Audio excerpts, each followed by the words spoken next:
السلام عليكم ورحمة الله.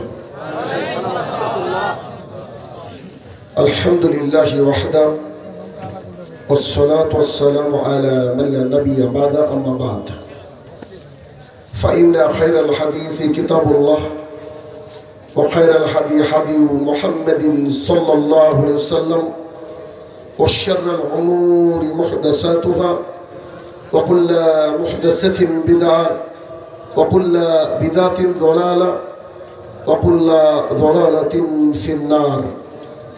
فأعوذ بالله من الشيطان الرجيم.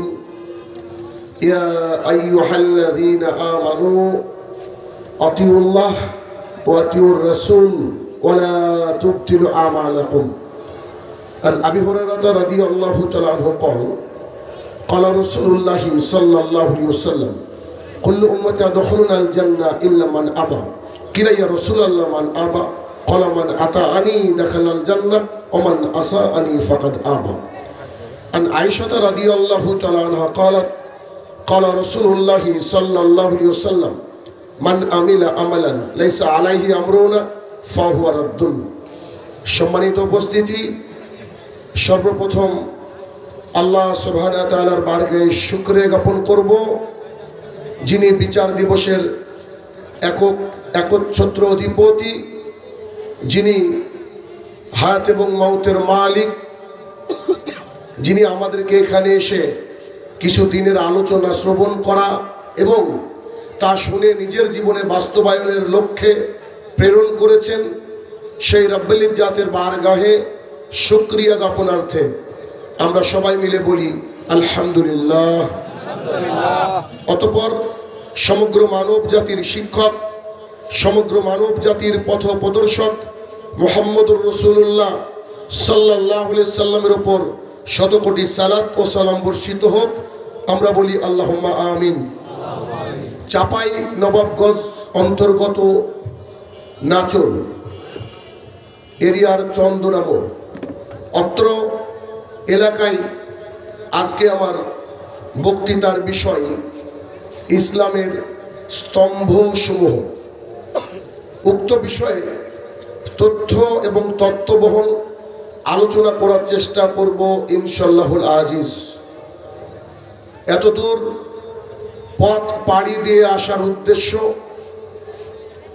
আপনার সমাজের বুকে দিন ইসলামের যে বাস্তব চিত্র, যা আল্লাহ সুবহানাহু ওয়া তাআলা পৃথিবীর সর্বশ্রেষ্ঠ মহামানব মুহাম্মদুর রাসূলুল্লাহ সাল্লাল্লাহু আলাইহি সাল্লামকে পাঠিয়েছিলেন, সেই চিত্র আপনাদের সামনে তুলে ধরার চেষ্টা করব, যাতে করে মারা যাওয়ার আগে আমরা আল্লাহ রসুলের দিন নিয়ে মরতে পারি। এটা হচ্ছে মূল লক্ষ্য এবং উদ্দেশ্য।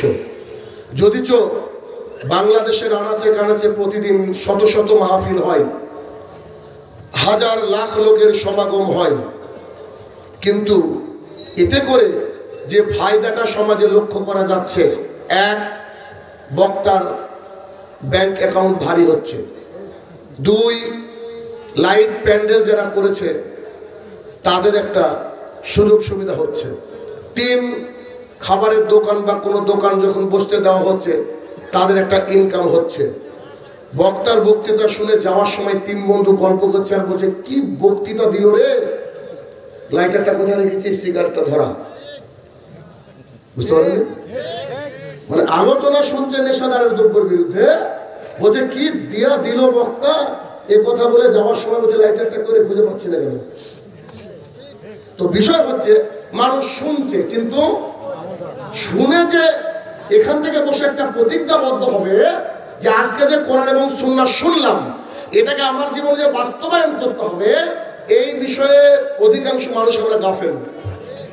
এই কথা অস্বীকার করার কিচ্ছু নাই। আর এই গাফিলতি আসে কোথা থেকে?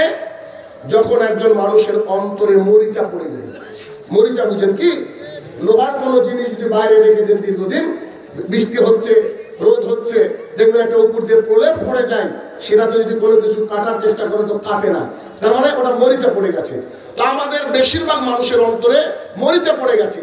কোরআন এবং সুন্নাহ শুনি, তার সাথে আবার তালও মিলাই ঠিক বলে, কিন্তু ওটাকে যখন আমার জীবনে বাস্তবায়নের নবাত আসে, বাস্তবায়নের সময় আসে, তখন কিন্তু ওটা আমরা বাস্তবায়ন করি না। যদি এমন কোনো উদ্দেশ্য নিয়ে আসেন আপনারা যে শাহিনুর রহমান দেখতে কেমন, মাথার উপরে শিং আছে কিনা, ফর্সা নাকি কালো, ভারতের মানুষ দেখতে কেমন হয়, যদি এই উদ্দেশ্য থাকে তো তাদের তো কাজ complete. You can go your home, আপনারা আপনাদের বাড়ি যেতে পারেন। আর যারা মনে করেন যে আমার কাছ থেকে হাদিস এবং কোরআনের যা শুনবেন তার মধ্যে কিছু জিনিস বাড়ি পর্যন্ত নিয়ে যাবেন, তারা থাকবেন ইনশাআল্লাহ। ইনশাআল্লাহ তো শুনতে পেলাম না, মানে কয়েকজন বলেছে ইনশাআল্লাহ। তাহলে কি যে আমি এত দূর থেকে আসলাম আর আপনারা আসলেন শীতের রাত্রিতে, কিছু না নিয়ে যাবেন তাই হয় নাকি? তাই না? কিছু নিয়ে যাওয়া উচিত বলে আমি মনে করি। নিয়ে যাবেন ইনশাআল্লাহ। মাশাআল্লাহ। আজকে আমার আলোচনার বিষয় হচ্ছে ইসলামের স্তম্ভ। মাদ্রাসা যে ছেলেটা এক জামাতে পড়ে সেও বুঝে ইসলামের স্তম্ভ কি। আমি আলোচনা করব ভিন্ন আঙ্গিকে, আপনার জীবন পরিবর্তন হবে বলে আমি আশাবাদী। এটা আমি আশাবাদী ইনশাআল্লাহ আপনার জীবন পরিবর্তন হবে। ইবনে ওমর রাদিয়াল্লাহু তাআলা আনহু বলেন, রাসূল সাল্লাল্লাহু আলাইহি সাল্লাম বলেছেন, ইসলামটা দাঁড়িয়ে আছে 5টা খুঁটির উপরে, 5টা স্তম্ভের উপরে দাঁড়িয়ে আছে, 5টা পিলারের উপরে দাঁড়িয়ে আছে। এক, এই সাক্ষী দেওয়া আল্লাহ ছাড়া কোনো হক মাবুদ নেই আর মুহাম্মদ সাল্লাল্লাহু আলাইহি ওয়াসাল্লাম তার প্রেরিত বান্দা এবং রাসূল। 2, দিনের রাতে 5 ওয়াক্ত সালাত আদায় করা। 3, যখন নিসাব পরিমাণ অর্থ হবে তার যাকাত প্রদান করা। 4, রমজানের সিয়াম পালন করা। 5, বাইতুল্লাহর তওয়াফ তথা হজ করা। হাদিস বুখারী এবং মুসলিমে। বুখারীতে পাবেন আপনি 8 নম্বর হাদিস আর মুসলিমে রয়েছে 16 নম্বর হাদিস। কত হাদিসের উপরে আজকে পুরো আলোচনাটা দাঁড়িয়ে থাকবে, যাতে করে দেখবেন একটা ছেলে মাস্টার ডিগ্রি পাস করেছে, তাকে আপনি এখানে নিয়ে আসেন, দিয়ে বলেন তো যে সরেয়া থেকে শুরু করে চন্দ্রবিন্দু পর্যন্ত লিখতে ও এখন পারবে না। কথা বলে বুঝতে পারেনি, এতদূর পড়ে চলে গিয়েছে, তাই বলে কি পড়ে আসেনি? যে পড়েছে, কিন্তু ওই কালচার নাই অনেকদিন, তাই ওইগুলো পারবে না লিখতে। অধিকাংশ মানুষের জন্য এটা হবে। আমরা বুনিয়াদটা সবাই বুঝে গিয়েছি, কিন্তু আমাদের কালচার হারিয়ে গিয়েছে। ওই কালচার যাতে ফিরে আসে সেই চেষ্টা শাহিনুর রহমান করবেন ইনশাআল্লাহ। এক, ইসলামের খুঁটি। এখান থেকে শুরু করে অনেকগুলো খুঁটি আছে কি নাই? এখন যদি হঠাৎ করে এই মাঝের খুঁটিটা কেউ ভেঙে ফেলে, তাহলে কি তাঁবুটা উপরে থাকবে নাকি নামবে? তাহলে ইসলাম যে 5টা খুঁটির উপরে দাঁড়িয়ে আছে, আমরা দেখবো না যে কোন খুঁটি থেকে নেমে গেছে আমরা? এটা জানা দরকার আছে। এক, আশহাদু আল্লা ইলাহা ইল্লাল্লাহ ওয়া আন্না মুহাম্মাদান আবদুহু ওয়া রাসূলুহু। এই সাক্ষী দেওয়া আল্লাহ সুবহানাহু ওয়া তাআলা ছাড়া কোন হক মাবুদ নেই আর মুহাম্মদ সাল্লাল্লাহু আলাইহি সাল্লাম তার প্রেরিত বান্দা এবং রাসূল। একটা বাক্য ছোট্ট শোনালেও এই বাক্য দিয়ে জান্নাতে যাওয়া যায়। আমি বলছি না, বলেছেন মুহাম্মদ সাল্লাল্লাহু আলাইহি সাল্লাম। রাসূল সাল্লাল্লাহু আলাইহি সাল্লাম বলেন, মা মিন আবদিন আশহাদু আল্লা ইলাহা ইল্লাল্লাহ ওয়া আন্নী মুহাম্মাদান আবদুহু ওয়া রাসূলুহু ওয়া দাখালাল জান্নাহ। পৃথিবীর মানুষ তোমরা শোনো, কেউ যদি এই বাক্য মানুষ জাতি গোটা জাতি উদ্দেশ্য করে আল্লাহ রাসূল বললেন তোমরা শুনে রাখো, কেউ যদি এই কথা বলে আল্লাহ ছাড়া কোনো হক মাবুদ নেই এবং মুহাম্মদ সাল্লাল্লাহু আলাইহি ওয়াসাল্লাম তার প্রেরিত বান্দা এবং রাসূল, সেই ব্যক্তি জান্নাতে যাবে। কি এমন একটা কালেমা যে কালেমা পড়লে জান্নাতে যাওয়া যায়? কি একটা কালেমা যেই কালেমার মাধ্যমে জাতি তার সুপথ প্রাপ্ত হয়? কি একটা কালেমা যেই কালেমার মাধ্যমে একজন মানুষের অন্তর পরিশুদ্ধতা পায়? সেই কালেমার এত একটা পাওয়ার কেউ যদি বলে ফেলে তাহলে সেই ব্যক্তি জান্নাতে যাবে।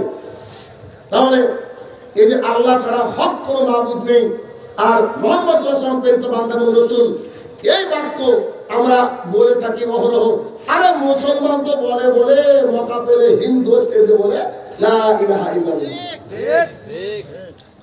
তো এরা বলে, তা আসলে কি ও কি মুসলমান হলো নাকি?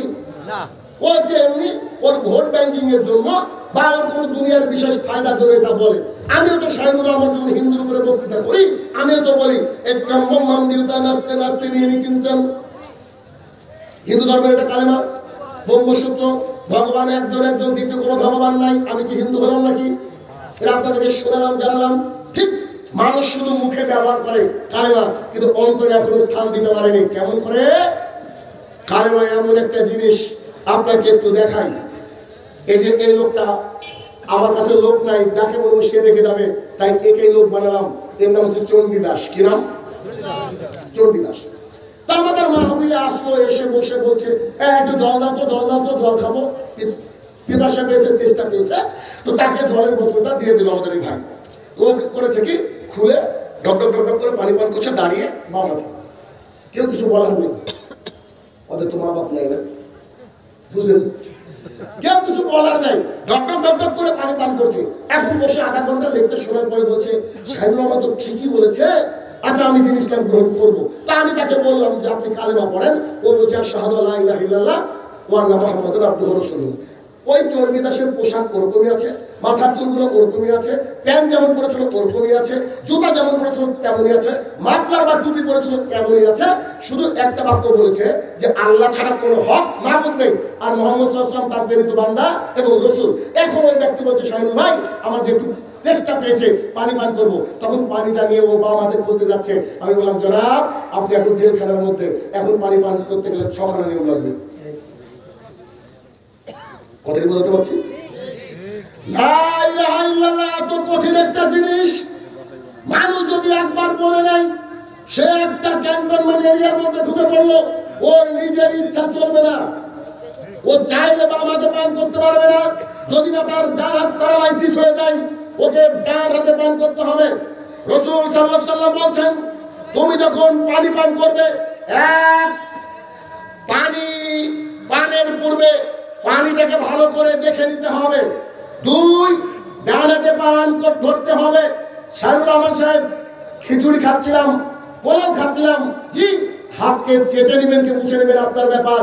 তারপরে ডান হাতে ধরতে হবে, ডান হাতে ধরতে হবে। অনেকে আবার বাম হাতে ভাবে ধরে ডান হাত তলায় দেয়। আশ্চর্য দুনিয়া, নিজের মতো ধর্ম বানিয়েছে। এত ইঞ্জিনিয়ারিং ইসলামে চলবে না। আল্লাহ রাসূল যা বলছে হুবহু কপি করতে হবে। এক, পানের পূর্বে দেখে নিতে হবে। 2, ডান হাতে গ্লাস ধরতে হবে।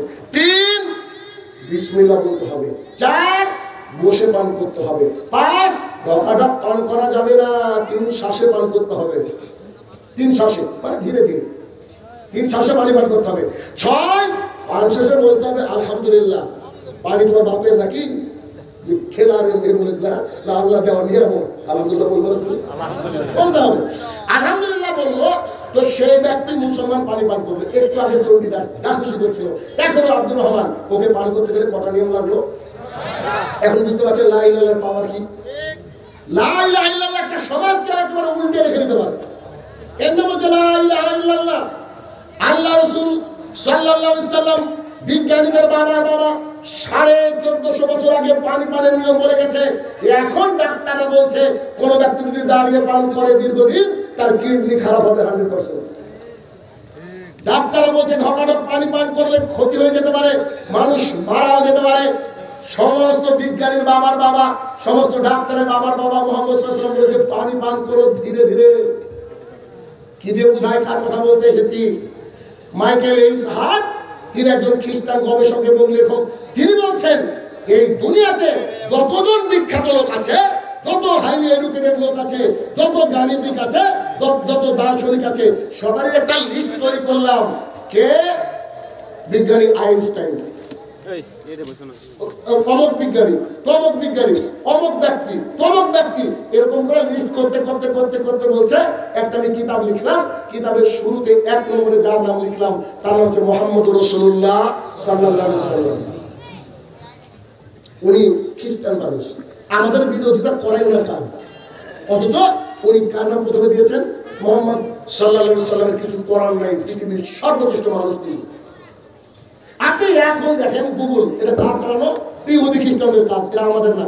এখন যদি আপনি লিখেন who is the most influence person in the world right now, তো গুগল লিখবে হি ইজ মুহাম্মদ রাসূলুল্লাহ সাল্লাল্লাহু আলাইহি সাল্লাম। কে আপনার নেতা? লজ্জা লাগে না আপনার? যাকে অনুসরণ করবেন তার নাম মুহাম্মদ সাল্লাল্লাহু আলাইহি সাল্লাম। আমাদের নেতা শুধু একজন, আর কেউ নেতা হতে পারে না। ইমাম সাহেব ভালো মানুষ, তাকে দেখে পোলাও বিরিয়ানি খাওয়ান, হাদিয়া দেন, দেড় ডাজন মেটার, কিন্তু নেতা মানে মুহাম্মদ সাল্লাল্লাহু আলাইহি সাল্লাম। সাবধান। অতএব লা ইলাহা ইল্লাল্লাহর পাওয়ার বড় কঠিন। লা ইলাহা ইল্লাল্লাহ যদি চন্দনার মানুষ বুঝতো, সিলেটের মানুষ বুঝতো, শাহজালাল রহমতুল্লাহ আলাইহির মাজার থাকতো না, গোলাপ শাহর মাজার থাকতো না, কোন শাহ, কোন পরাণ, অমুক তমুক কারুর মাজার আল্লাহর জমিনে থাকতো না। লা ইলাহা ইল্লাল্লাহ এমন একটা কঠিন জিনিস। মুহাম্মদ সাল্লাল্লাহু আলাইহি সাল্লাম পৃথিবীর মধ্যে সবচেয়ে ভালো ব্যবহারের অধিকারী। তার চাচারাও তাকে কত ভালোবাসে, নিজের ছেলেকে বামে রেখে তাকে বুকে নিয়ে ঘুমাই, তাকে বুকে নিয়ে ঘুমাই। মুহাম্মদ সাল্লাল্লাহু আলাইহি ওয়াসাল্লাম বড় হওয়ার পরে বলছে, সাফা পাহাড়ে উঠে বলছে, ও মক্কাবাসী একটু আসেন না, আপনাদের সাথে একটু কিছু কথা আছে। তো মক্কাবাসী এসে বলছে, জি বলেন বলেন কি কথা? বলে আমি যদি বলি এই পাহাড়ের পিছনে সৈন্যদল লুকিয়ে আছে, যারা আক্রমণ করবে, কথা কি মেনে নেবেন? তো সবাই নিজ থেকে বলছে, আশ্চর্য কথা, তুমি কথা বলো না, বললে মেনে নেবো, কারণ তোমার মতো আমার উদ্ধারিতা মানুষ আমরা পাইনি, তোমার মতো অসহায় সহায় মানুষ আমরা পাইনি, তোমার মতো সত্যবাদী আমরা মক্কার মুখে পাইনি। তুমি যা বলবা আমরা হুবহু সেই কথাকে মেনে নেব। তো তিনি মুহাম্মদ সাল্লাল্লাহু আলাইহি ওয়াসাল্লাম বলছেন, কুলু লা ইলাহা ইল্লাল্লাহ তুফলিহুন। একটা বাক্য বলেছেন, বলেননি যে সুদ খাওয়া চলবে না, বলেননি যে চুরি করা চলবে না, বলেননি যে জিনা করা চলবে না, বলেননি যে সালাত আদায় এভাবে করলে হবে না, এভাবে করতে হবে, কিছুই বলেননি। তিনি শুধু একটা বাক্য বলেছেন, কুলু লা ইলাহা ইল্লাল্লাহ, তোমরা শুধু বলো আল্লাহ ছাড়া কোনো হক মাবুদ নেই, আর মুহাম্মদ সাল্লাল্লাহু আলাইহি ওয়াসাল্লাম তার প্রেরিত বান্দা এবং রাসূল। শুধু একটা বাক্য বলো, যদি বলো তাহলে তুফলিহুন, তোমরা বেঁচে যাবে। এতগুলা লোকজন হয়ে মুহাম্মদ সাল্লাল্লাহু আলাইহি ওয়াসাল্লামকে বলছে যে তুমি যা বলবা সব মেনে নেব, তোমার মতো আমার উদ্ধারিত মানুষ নাই, তোমার মতো সত্যবাদী কেউ নাই। নিচে থেকে চাচা উঠে বলছে, তো চরম বিয়াদব, একে হত্যা করতে হবে, নইলে গ্রাম ছাড়া করতে হবে। আবুল আহাব কি বলছে? একে হত্যা করতে হবে, নইলে গ্রাম ছাড়া করতে হবে। সব লোক ঘুরে গেল, বলে কি একটু আগে, একটা মিনিট হয়নি, একটু আগে বলছে তোমার মতো সত্যবাদী কেউ নেই। কিন্তু তারা বুঝেছিল কি, লা ইলাহা ইল্লাল্লাহ মানে লাত, মানাত, উজ্জা, হুবল, ৩৬০টা মূর্তির একটাও চলবে না। কাবার মধ্যে ৩৬০টা মূর্তি ছিল, একটাও চলবে না, এটা বুঝেছিল। আর আমরা মসজিদেও যাই, আবার মাজারে যাই, লজ্জা কি বেঁচে খেয়েছেন নাকি? কত বড় আল্লাহর সাথে নাফরমানি আমরা করি। আল্লাহ ছাড়া কোনো হক মাবুদ নেই। আপনি গিয়ে বলছেন, জনাব আমার সন্তান হয় না, আমাকে সন্তান দেন না। আল্লাহর সিফাতের সাথে আপনি কত বড়, মানে কি বলবো, অন্যায় কাজ করছেন। এই লা ইলাহা ইল্লাল্লাহ কত বড় কঠিন। একটা লা ইলাহা ইল্লাল্লাহর কারণে আবু বকরকে মক্কা থেকে মদিনাতে পালিয়ে যেতে হয়েছিল অন্ধকারে, আল্লাহ রাসূলকে পালিয়ে যেতে হয়েছিল, ওমর ইবনে খাত্তাব রাদিয়াল্লাহু আনহু পরিবারকে ছাড়তে হয়েছিল। এরকম হাজার হাজার সাহাবী, শত শত সাহাবী কত অত্যাচার সহ্য করেছে। কি দিয়ে বুঝাবো আপনাকে লা ইলাহা ইল্লাল্লাহ কি জিনিস? শাহিনুর রহমান আজকে বলছে, আপনি যেদিন থেকে হক পথে এসেছেন, সহি তরিকায় এসেছেন, সেদিন থেকে যদি আপনার উপরে অত্যাচার না আসে, আল্লাহর কসম করে আমি দায়িত্ব নিয়ে বলছি, আপনার লা ইলাহা ইল্লাল্লাহর মধ্যে ত্রুটি আছে। আপনার লা ইলাহা ইল্লাল্লাহর মধ্যে কি আছে? ত্রুটি আছে। কারণ আদম আলাইহিস সালাম থেকে শুরু করে মুহাম্মদ সাল্লাল্লাহু আলাইহি ওয়াসাল্লাম পর্যন্ত একজন নবী রাসূলকে দেখান জাতি ফুলের মালা দিয়ে বরণ করে নিয়েছে, মাহফিলে ডেকে হাত পাঠিয়েছে। কোন নবী রাসূল ছিল না। প্রত্যেক নবী রাসূলকে মানুষ হেয় প্রতিপন্ন করেছে, মারার চেষ্টা করেছে। নূহ আলাইহিস সালাম 950 বছর দাওয়াত দিয়েছেন, 950 বছর মানুষের গালি খেয়েছেন, দিন রাত মানুষের গালি খেয়েছেন। তাই প্রত্যেকটা নবী কোন দিনের দায়ী যখন হক কথা বলবে, যখন হক কথা বলবে, দেখবেন তার পিছনে মানুষ লেগে যাবে। কিন্তু যে এসে বিনোদন দিবে, কিন্তু সেদিন কি ভালো, লাখ লাখ লোক তার মাহফিলে হবে, কিন্তু বিনোদন দিচ্ছ। এত জনপ্রিয়তা, এত আকাশচুম্বী জনপ্রিয়তা, তুমি একবারে শিরকের ব্যাপারে কথা বলে দেখো, বিদআতের ব্যাপারে কথা বলে দেখো, দেখো তোমার মাহফিল ফাঁকা। খুব সাবধানতা অবলম্বন করতে হবে। লা ইলাহা ইল্লাল্লাহ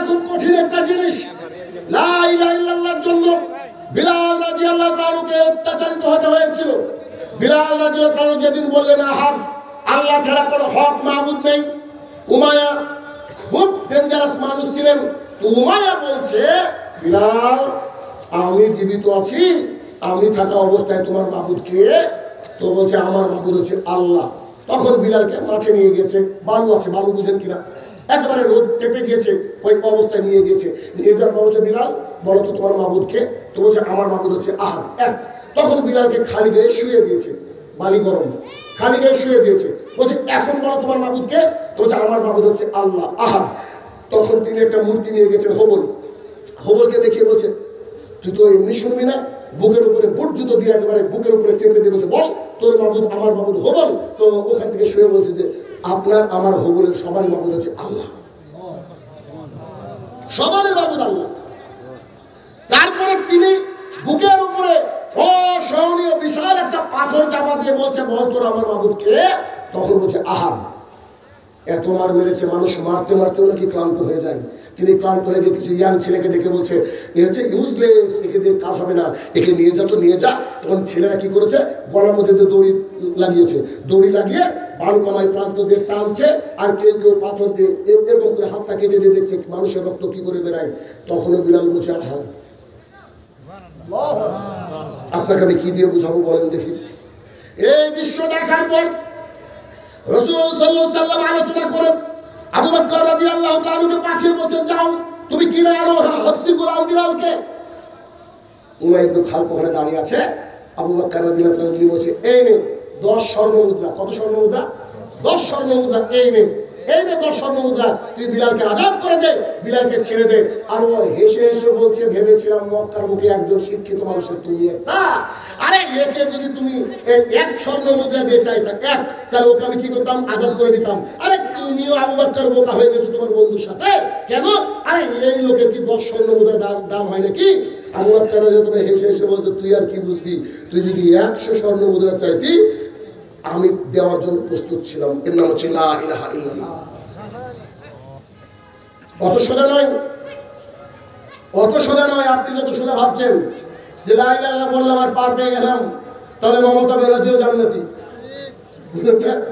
ও লা ইলাহা ইল্লাল্লাহ বলে খুব বলে, ওই যে ইফতারের সময় আসলে ঘুম উঠতে বসে লা ইলাহা ইল্লাল্লাহ। অতএব খুব সাবধান, লা ইলাহা ইল্লাল্লাহ খুব একটা কঠিন একটা জিনিস। লা ইলাহা ইল্লাল্লাহ এই বাক্যটা যে ব্যক্তি বলবে, সেই ব্যক্তির খুব ইচ্ছা হচ্ছে ফজরে এই যে মাহফিল করে যাচ্ছেন, মাহফিল শুনে যাচ্ছেন, রাত্রিবেলা একটু 12টার পর ঘুমিয়েছেন, গাটা যেন কেমন কেমন করছে, ফজরের মুয়াজ্জিন বলছে হাইয়া আলাস সালাত, সালাতের জন্য আসো। ঠিক তখন আপনার ইচ্ছা হচ্ছে যে আমি একটু ঘুমিয়ে থাকি, আমি একটু ঘুমিয়ে থাকি, কিন্তু আল্লাহ তাআলার মুয়াজ্জিন আপনাকে ফজরে ডাকছে। লা ইলাহা ইল্লাল্লাহর উপরে আমল করলে আপনি আর ঘুমাতে পারবেন না। কত রাত জেগেছেন, কত জার্নি হয়েছে, এটা কোনো বিষয় নয়। লা ইলাহা ইল্লাল্লাহ খুব একটা কঠিন জিনিস। লা ইলাহা ইল্লাল্লাহ বলা মাত্র আপনি ইসলামের মধ্যে ঢুকে গেলেন। আর ইসলামের মধ্যে ঢুকে যাওয়ার যে স্বাদ, এই স্বাদটা আপনাকে গ্রহণ করতে হবে। রাসূলুল্লাহ সাল্লাল্লাহু আলাইহি ওয়াসাল্লাম বলেছিলেন যে আবু বকর এখন বেশি ফ্ল্যাশ আপ করার দরকার নেই, এখন বেশি দাওয়াত দেওয়ার দরকার নেই, আমাদের সংখ্যা কম আছে। তখন তিনি লা ইলাহা ইল্লাল্লাহ দাওয়াত দিচ্ছিলেন। ওতবা সাইবা তিন এসে একেবারে মারতে মারতে এমন অবস্থা করে দিয়েছেন, বেহুশ করে দিয়েছেন। বেহুশ করে দেওয়ার পর তিনার মা তাকে বাড়িতে নিয়ে গেছেন। গিয়ে বলছে, বেটা তোমার হুঁশ ফিরেছে, এক গ্লাস পানি পান করো। তো তখন বলছে, আমি মুহাম্মদ সাল্লাল্লাহু আলাইহি ওয়াসাল্লামকে দেখবো, তারপরে পানি পান করবো। লা ইলাহা ইল্লাল্লাহ জিনিস যে কত বড় কঠিন একটা জিনিস। তিনি বলছেন, আমি পানি পান করবো না, মরে যাব, তুমি আল্লাহ রাসূলের কাছে নিয়ে চলো, তিনি যদি সুস্থ থাকে তখন আবু বকর পানি পান করবে, তার আগে আবু বকর পানি পান করবে না। তিনার মা রাসূলুল্লাহ সাল্লাল্লাহু আলাইহি ওয়াসাল্লামের কাছে নিয়ে গেলেন, তারপরে তিনি বিসমিল্লাহ বলে পানি পান করলেন। আপনাকে কি দিয়ে বোঝায় লা ইলাহা ইল্লাল্লাহ কি জিনিস? আপনাকে আমি কি দিয়ে বোঝায় লা ইলাহা ইল্লাল্লাহ কি জিনিস? খুব কঠিন। লা ইলাহা ইল্লাল্লাহ আপনাকে তখনই পার করবে যখন আপনি এর গুরুত্বটা বুঝবেন। গুরুত্বটা বুঝবেন। গুরুত্ব কি? যে এই লা ইলাহা ইল্লাল্লাহ মানে আপনার আমার হাত বাঁধা, কিছু করার নেই। একজন ব্যক্তিকে জিজ্ঞাসা করা হলো যে what is the definition of Muslim, মুসলমানের সংজ্ঞা কি? তো ও বলছে, a person who submit his own will to almighty আল্লাহ সুবহানাহু ওয়া তাআলা, he or she is called Muslim. একজন মানুষ যে আল্লাহ সুবহানাহু ওয়া তাআলার উপরে নিজের ইচ্ছাকে সঁপে দিয়েছে। কি করেছে বলেন? নিজের ইচ্ছাকে দিয়ে দিয়েছে, তার নাম মুসলিম, তার নাম কি মুসলিম, আর মুসলিম হতে কালেমা পড়ে। একটু একটু ভারতবর্ষের নায়কদেরকে দেখছেন কারোর মুখে দাড়ি নাই, আপনার মনটা বলছে, মনের ইচ্ছাটা বলছে দাড়ি চেয়েছে একটু হিরো সাজি, কিন্তু আপনি যে মুসলমান, মুসলমানের সংজ্ঞাতে কি বললাম, নিজের ইচ্ছা খয়েশকে আল্লাহর কাছে সঁপে দিয়েছি। এখন আপনার এই কচি গালে দাড়ি বের করতে হবে, তবে লা ইলাহা টিকবে। যদি কেউ বলে আমার মুখে দাড়ি নেই, আই লাভ মুহাম্মদ সাল্লাল্লাহু আলাইহি ওয়াসাল্লাম, দেখো বাটপাড়ির উপরে পিএইচডি করছে, অসম্ভব। কোশ্চেন কাল আমি বিশ্বাস করি না, কারণ দাড়ি গাল থেকে বেরোয় না, দাড়ি এখান থেকে বেরোয়। জনাব, দাড়ি রাখতে গেলে ক্ষমতা লাগে, দাড়ি রাখতে গেলে ক্ষমতা লাগে। ৭,০০০ টাকা দিয়ে প্যান্ট কিনেছেন, তারপরে বলছে প্যান্টটাকে টাকা উপরে কেটে দেন। এলাকার মানুষ দেখছে যে ধোকার, জি এটা মানে ইসলাম। লা ইলাহা ইল্লাল্লাহ বলা মানে আল্লাহ তাআলা যে বিধান দিয়েছে ওই বিধানের সামনে আপনাকে আমাকে মাথা নত করতে হবে। সারা জীবন আপনার সন্তান হয় না, সারা জীবনে আপনাকে আল্লাহ তাআলার দরবারে কাঁদতে হবে, আল্লাহকে বলতে হবে। সন্তান হয় না, চলে যাচ্ছেন মাজারে, মাজারে গিয়ে বলছে বাবা আমার সন্তান হয় না, আমাকে সন্তান দাও। এ ব্যক্তি লা ইলাহা ইল্লাল্লাহ টিকলো না। এদেশের যত গাড়ির উপরে লেখা আছে দাতা বাবা, অমুক বাবা, তমুক বাবা, এই গাড়িকে ভেঙে চুরমার করে দিতে হবে, এটা শিরকের ধ্বজাবাহী গাড়ি। শুনে রাখেন, আপনাকে বলি আল্লাহ তাআলা কোরআনে কেন মানুষকে পশুর চেয়ে নিচ বলেছেন, বালহুম আদাল, এই কথা কেন বলেছেন আল্লাহ? পশুর চেয়ে নিচ কেন বলেছেন? কেন বলেন তো? চাঁপাই নবাবগঞ্জে গরুর বাচ্চা হয়, ছাগলের, মুরগির, সব কিছুর বাচ্চা আপনি দেখেছেন, কুকুরের। কোনদিন আপনার জীবন দশায় দেখেছেন কি কোন কুকুরকে মাজারে গিয়ে বলছে বাবা আমার সন্তান নেই, সন্তান দাও? একটা কুকুরও আল্লাহ তাওহীদ বুঝে, বুঝেন না? এটা কুকুরও কি বুঝে? আল্লাহ তাওহীদ বুঝে। অত আপনি আমি এ আমল করি না। অতএব শুনে রাখুন, এক আল্লাহর কাছে চাইতে হবে। কোন তারা বৃষ্টি দিতে পারে এ কথা বললে শিরক হবে। ডাক্তার ভালো করে আমার মেয়েটা বেঁচে গেল, এটা হচ্ছে তাওহীদের বিপরীত। ড্রাইভার ঠিক জায়গায় ব্রেকটা মারলো, তাই আমি বেঁচে গেছি, এটা হচ্ছে শিরক। আর তাবিজের কথা কি বলবো? হুজুর তাবিজের ফ্যাক্টরি, হুজুরই তাবিজের ফ্যাক্টরি। হুজুর বলছে ওষুধ যে খাও, তাবিজ কেন করবা না? তখন হুজুরকে আপনি বলবেন ওষুধ খায় গলায় ঝোলায় না, ওষুধ খায় গলায় ঝোলায় না। আপনি লা ইলাহা ইল্লাল্লাহ বলেছেন, আপনার হাতে তাবিজ আছে, এই লা ইলাহা ইল্লাল্লাহ যা চণ্ডীদাসের লা ইলাহা ইল্লাল্লাহ সেম, কোনো তফাৎ নেই, কোনো তফাৎ নেই। কেন? আপনাকে আমি দেখাচ্ছি। বলেন তো এটা হিন্দু কি জান্নাতে যাবে? কনফার্ম যাবে না? এক মিনিট, এর নাম হচ্ছে চণ্ডীদাস আর এর নাম হচ্ছে আব্দুর রহমান। চণ্ডীদাস তাদের দুর্গা আছে না, দুর্গা, দুর্গার প্যান্ডেলে যাচ্ছে, ও গিয়ে দুর্গার সামনে মাথা নত করছে, ভালো করে বুঝবেন। এর নাম হচ্ছে চণ্ডীদাস, চণ্ডীদাস। এর নাম কি? আব্দুর রহমান। এ গিয়েছে দরগায়, ও গিয়েছে, এ গিয়েছে দরগায়, দরগায় মুসলমান। আর এই চণ্ডীদাস কোথায় গিয়েছে? দুর্গায় বা ঘরে তাদের মন্দিরে। দুজনের মধ্যে মিল আছে না নাই? আচ্ছা, তো চণ্ডীদাস যে সে গিয়ে দেখছে যে যার কাছে সে চাইছে সে দাঁড়িয়ে আছে, আছে না নাই? পুজো দাঁড়িয়ে থাকে না? আর আব্দুর রহমান যার কাছে গিয়েছে সে শুয়ে আছে। দুজনের যাওয়ার জায়গা একই, একজন দাঁড়িয়ে আর একজন শুয়ে। ওখানে গিয়ে তার উপর তার মানে পা ধুয়ে পানি দিচ্ছে, তো বলছে পানিটা হচ্ছে এই যে এ রয়েছে না গঙ্গা জল, গঙ্গা জলের চেয়ে পবিত্র খান। আর এ মাজার ধুয়ে পানি দিচ্ছে, এ বলছে যে জমজমের চেয়েও উন্নত খান, জমজমের চেয়ে উন্নত। আর যাই কি যায় না দেশে হাজারো মানুষ শিরকের আখড়া তৈরি করেছে। এরপর এ ব্যক্তি করছে কি, যাওয়ার সাথে সাথে গান বাজছে, ওটাকে বলছে ভজন। আর আমাদের দরগায় গান বাজছে, এটার নাম কি? কাওয়ালি, কাওয়ালি।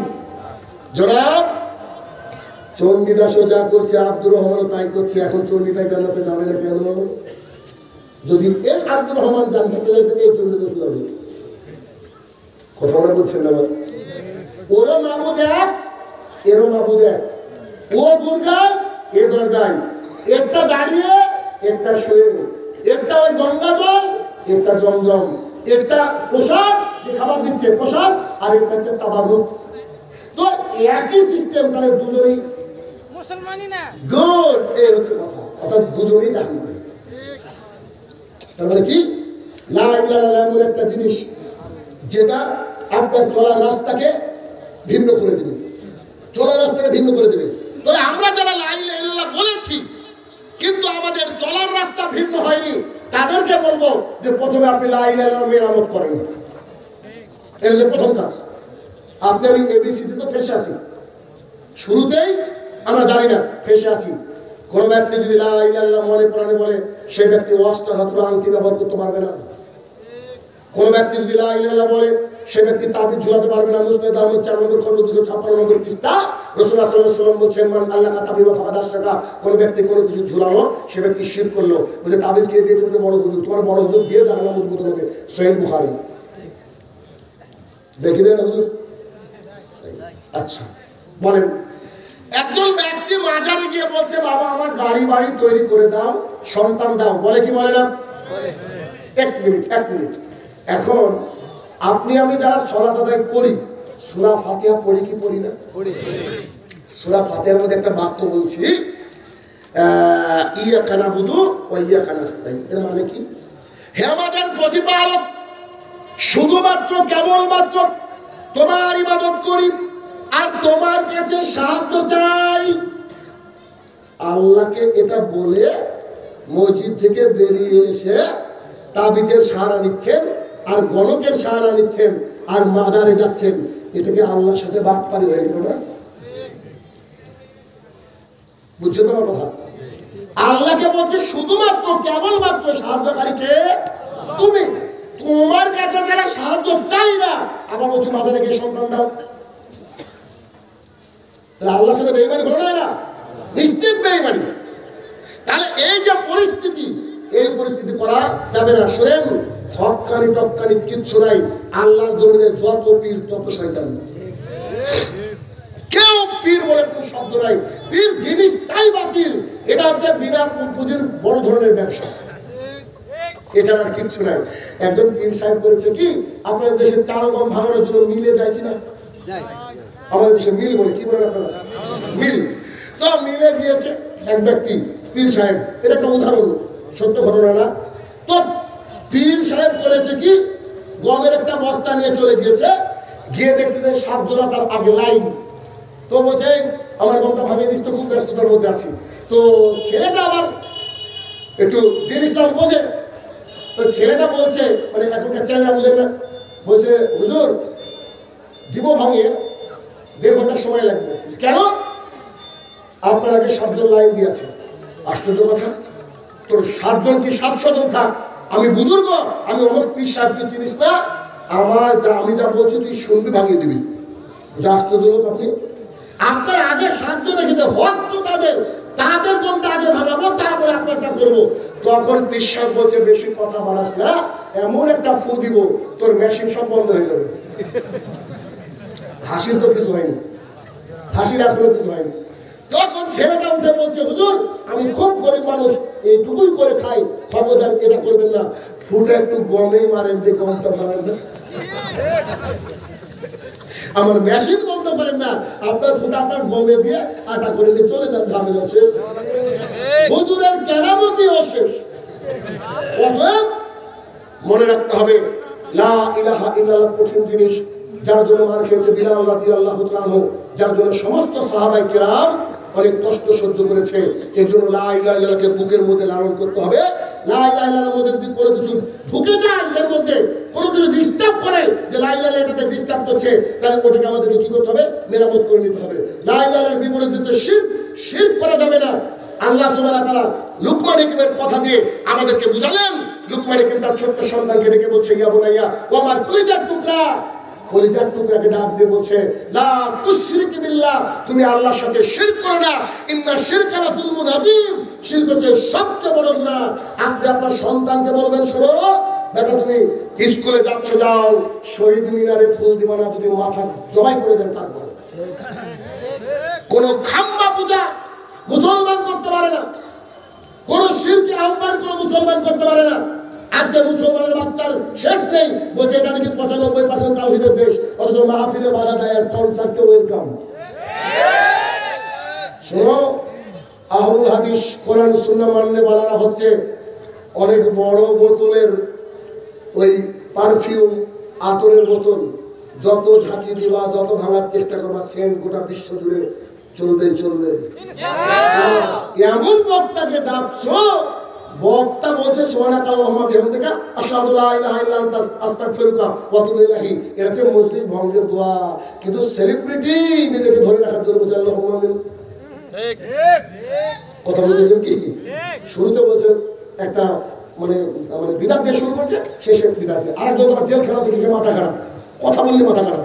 ভারতের নায়িকার নাম আমি জানতাম না, সে বলছে অমুক নায়িকার চেহারার দিকে একবার আল্লাহ নামে তাকিয়ে দেখো। কোন ক্যাটাগরি ইবলিস হয়ে কথা বলতে পারে জাতির সামনে? একজন কথা বলবে, হিসাব করে কথা বলবে। অতএব বিশ্ববাসীর কাছে আমার এই বার্তা, আহলুল হাদিসের সাথে লাগতে সে লাভ নেই। কারণ তারা পৃথিবীতে যেখানে যারা মানুষের রচিত বিধানকে পায়ের তলে দমড়ে মুচড়ে এক আল্লাহর কোরআন এবং হাদিসকে মেনে নেয়, তার নাম আহলুল হাদিস। তাদেরকে যতই বাধা দিতে আসবা, তোমরা দুনিয়া থেকে নিশ্চিন্ন হয়ে যাবা। তুমি আজকে মাহফিল বন্ধ করেছো কচুয়াতে, তোমরা মাহফিল বন্ধ করেছো, মানব বন্ধন করে বন্ধ করেছো সিলেটের বুকে। দেখে দেখো সিলেটের বুকে একটা তাকওয়া হয়েছে, 1000 মসজিদ প্রতিষ্ঠা হবে ইনশাআল্লাহ। আমরা তাওহীদ এবং শিরকের বিরুদ্ধে একেবারে শুরু থেকে বলিষ্ঠ কণ্ঠ। আল্লাহর রাসূল বলেছেন, আলী তুমি একটা মাজারকে রাখবা না, একটা কবরকে উঁচু রাখবা না, সবকে ভেঙে খান খান করতে হবে। তার উত্তরসূরি আমরাও মাজার, আমরাও পীর, আমরা মাশায়েখ থেকে কবর দেওয়ার জন্য আমাদের জন্ম। আমাদের সাথে আছে কোরআনুল কারীম, এর বাইরে আমরা কথা বলি না। তুমি কথা ধরে দেখাও, তুমি একটা কথা ধরে দেখাও, আমরা এর বাইরে কথা বলি না। আমরা কোরআনের উপরেও যদি কোনো কিছু উল্টো পাল্টা থাকে, তাকেও বলে দিই যে কোরআন শরীফ বলা যাবে না। শরীফ চলবে না, কোরআনের সাথে শরীফ লাগিয়েছে। আল্লাহ সুবহানাহু ওয়া তাআলা কোরআনের নাম রেখেছে অনেক। উলামায়ে দ্বীন বলছে প্রায় 56টা নাম আছে। কোরআনুল কারীম, কোরআনুল হাকিম, খালি কোরআন, কোরআন মাজিদ। আর বাঙালি তো অরিজিনাল তৈরি হওয়ার আগে নকল তৈরি করে দেয়, করেছে কোরআন শরীফ। আল্লাহ তাআলা বলছে আমার নাম রয়েছে 99টা, যেটা খুশি সেটা দিয়ে ডাকো গো। আমরা বলছি খোদা এর মধ্যে একটাও নেই, এর মধ্যে কি নাই, একটাও নেই। অতএব ভাইরা আমার শোনেন, তাওহীদকে ঠিক রাখতে হবে। ইসলামের মূল ভিত্তি হচ্ছে তাওহীদ। যদি তাওহীদটা হারিয়ে যায়, একজন মানুষের কিচ্ছু থাকে না। যদি আপনাকে বলতে চাই আমি, তাহলে একটু বলি, মাদার টেরেসার নাম শুনেছেন? ইনি একজন মহিষী নারী। এত মানুষকে আল্লাহর দুনিয়াতে তিনি অর্ধেক একটা মানুষকে পোকায় খেয়ে নিয়েছে, তাকে এনে তিনি হোমে রেখে তার মৃত্যুটা এমন মৃত্যু হয়েছে, হাসতে হাসতে মৃত্যুবরণ করেছে। হাজারো সন্তান যারা 31st নাইট হয়েছে, কেন না, এটাকে লালন করে পালন করে সেই রাতে সন্তান জন্ম দিবে, পার্কের গলিতে গলিতে পড়ে থাকবে সব সন্তান। সেই সন্তানকে মাদার টেরেসা তুলে খাবারের ব্যবস্থা করে দিতেন, ভালো ব্যবস্থা করে দিতেন। অথচ কি কোনো সমস্যা? আচ্ছা ঠিক আছে, আমি বুঝে গেছি। আচ্ছা আচ্ছা বুঝে গেছি। হ্যাঁ হ্যাঁ জি জি, আচ্ছা খালাস, আমি মুশকিল, ঠিক আছে, বাদ যাবে ইনশাআল্লাহ। তো মানে আমার ধ্যান আছে কোরআন হাদিসে, মাইকে তো নাই ব্যাপারটা ওখানে। জি, তো এই যে অন্যায়, যত অন্যায় আল্লাহর দুনিয়াতে ঘটছে, যত কিছু আপনার আমার চোখের সামনে ঘটছে, এই জিনিসগুলোর মধ্যে অনেক মানুষ বিখ্যাত, অনেক মানুষ মানে জ্ঞান দিয়ে, অনেক মানুষ তার নিজের ক্ষমতা দিয়ে, নিজের ভালোবাসা দিয়ে নোবেল পুরস্কার পেয়েছে। তার মধ্যে একজন হচ্ছে মাদার টেরেসা। কিন্তু তিনি যখন মারা যান, তিনি কালেমা পড়েননি, অর্থাৎ লা ইলাহা ইল্লাল্লাহ বলেনি। যদি এই অবস্থায় মারা যায়, তাহলে তার থাকার জায়গা জাহান্নাম। এই জন্য আমি আপনাদেরকে বলতে আসছি যে আপনার তাওহীদকে আগে ঠিক করতে হবে। বুঝেননি? সিয়াম করতে করতে ক্লান্ত হয়ে গেছেন, পরে করে নিলেও চলে। সালাত আদায় করে মাগরিবের 3 রাকাত আদায় করে মনে হচ্ছে যে থাক এই 2 রাকাত আদায় না করি, তাও কোনো অসুবিধা নাই। সারাদিন সিয়াম পালন করে রাত্রে তারাবিটা পড়তে ইচ্ছা হচ্ছে না, কিন্তু আপনি ছেড়ে দিলেন, কোনো পাপ নাই। কিন্তু ভাই সব কিছু করলেন, আর সৌদি আরব থেকে হজ করে এসে মাজারে টাকা দান করলেন।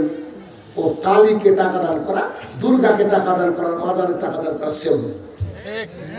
তাহলে কি হলো?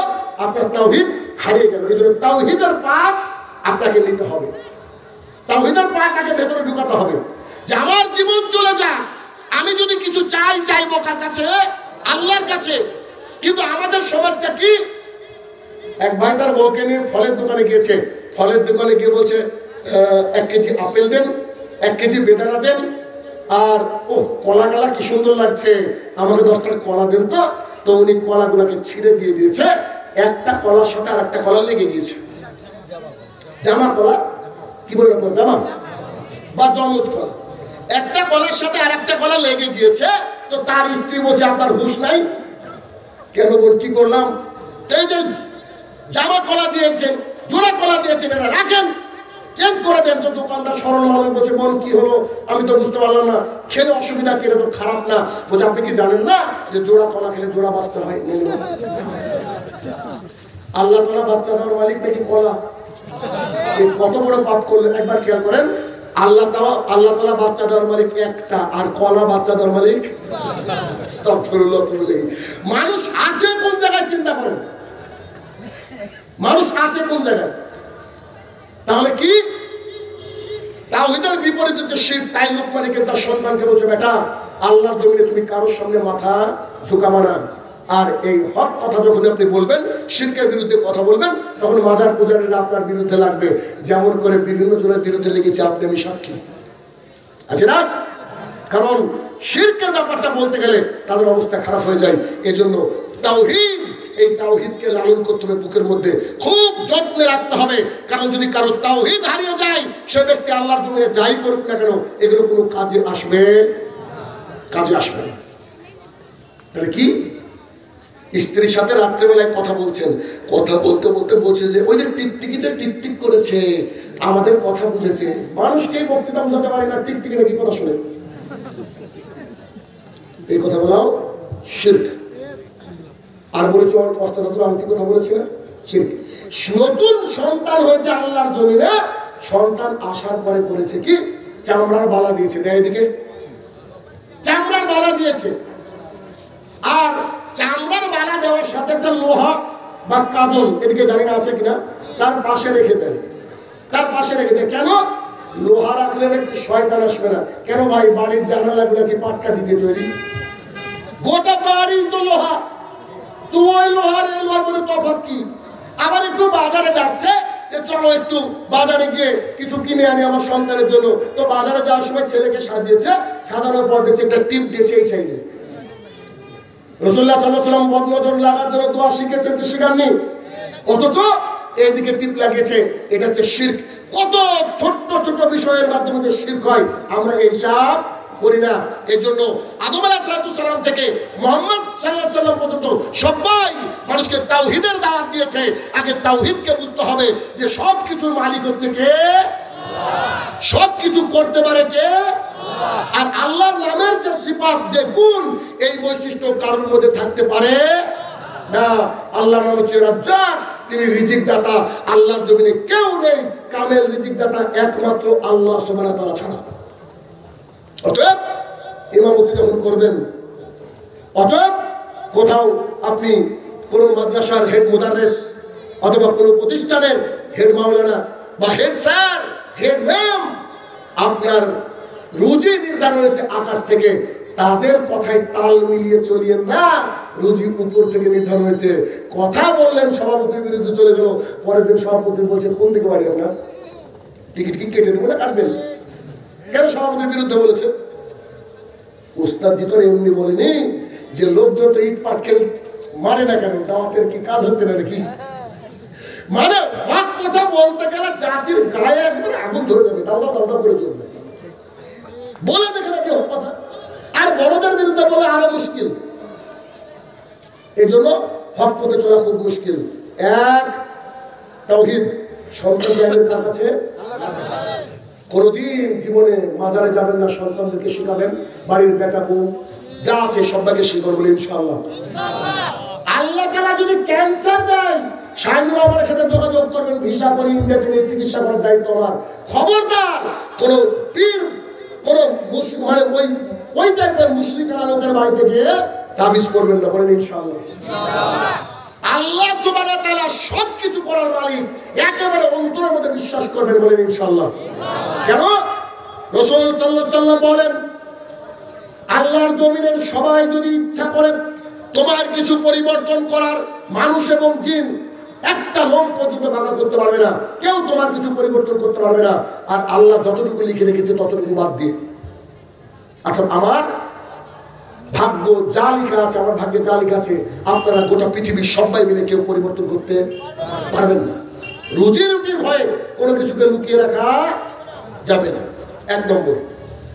তাহলে তাওহীদ ঠিক হলো কি ভাই? আবু জেহেল বুঝতো আল্লাহ ছাড়া কোনো হক মাবুদ নেই, কিন্তু আবু জেহেল কি করতো? আল্লাহর সাথে সরাসরি কথা বলার ক্ষমতা আছে নাকি? তো হবলকে বলি, লাতকে বলি, ও পৌঁছে দিবে। তো এই আবু জেহেল বর্তমানে আছে না নাই? বুঝে উকিল না ধরলে কি ওই ই করা যায়, কোর্টে লড়াই করা যায়? এই কথা বলা মানে আল্লাহকে অপমান করা। কেন উকিল কেন ধরতে হয়? কারণ ঘটনাটা যিনি বিচার ফাইসালা করবেন তিনি জানেন না, তাই। আমাদের আল্লাহ কি তাই? তিনি তো সব জানেন, তিনি সর্বত্রটা সর্বজ্ঞ। অথচ এভাবে এক শ্রেণীর মানুষ ব্যবসা করে খাচ্ছে। এই আকীদা থেকে মুসলমানদেরকে বেরিয়ে আসতে হবে। এক। দুই নম্বর, সালাত। এক জাল মাদানি বলছে, কি আশ্চর্য লাগে, পাসপোর্ট ভিসায় নাই, বলছে মাদানি। বুঝেননি বলে কথা, মানে আশ্চর্য কথা। কিছু কিছু প্রশ্ন থাকে না, আমি যখন আমার ছাত্র ছাত্রীদেরকে পড়াই, আমি ভাই কম্পিটিটিভ এক্সাম পড়াই। আপনাদের দেশের অনেক ছাত্র আমার কাছে পড়ে, দুবাই থেকে পড়ে, সৌদি আরব থেকে পড়ে, স্পোকেন ইংলিশ শিখায়, আমি ইংরেজি স্যার আর কি। তো মানে কম্পিটিটিভ এক্সাম মানে আপনাদের দেশে চাকরির পরীক্ষা হয়, চাকরি যেমন পুলিশ অফিসার তৈরি, টিচার তৈরি, এগুলো আমি করি আর কি, আমার হাত দিয়ে আল্লাহ তাআলা করাই। তো ওদেরকে পড়াতে গিয়ে বলি যে ধরো তোমার কাছে জন্ম নিবন্ধন, ওদেরকে তো আধার কার্ড বলি, আপনারা তো বুঝবেন না, আপনাদেরকে বলি জন্ম নিবন্ধন করতে কি এসেছে, একজন মহিলা এসেছে, মহিলা এসে বলছে, মহিলার পরিচয় নিচ্ছে, বলছে আপনার নাম? আমার নাম অমুক বেগম। আচ্ছা ঠিক আছে, আপনার সন্তান? বলছে 3টে সন্তান, 2টো ছেলে 1টা মেয়ে।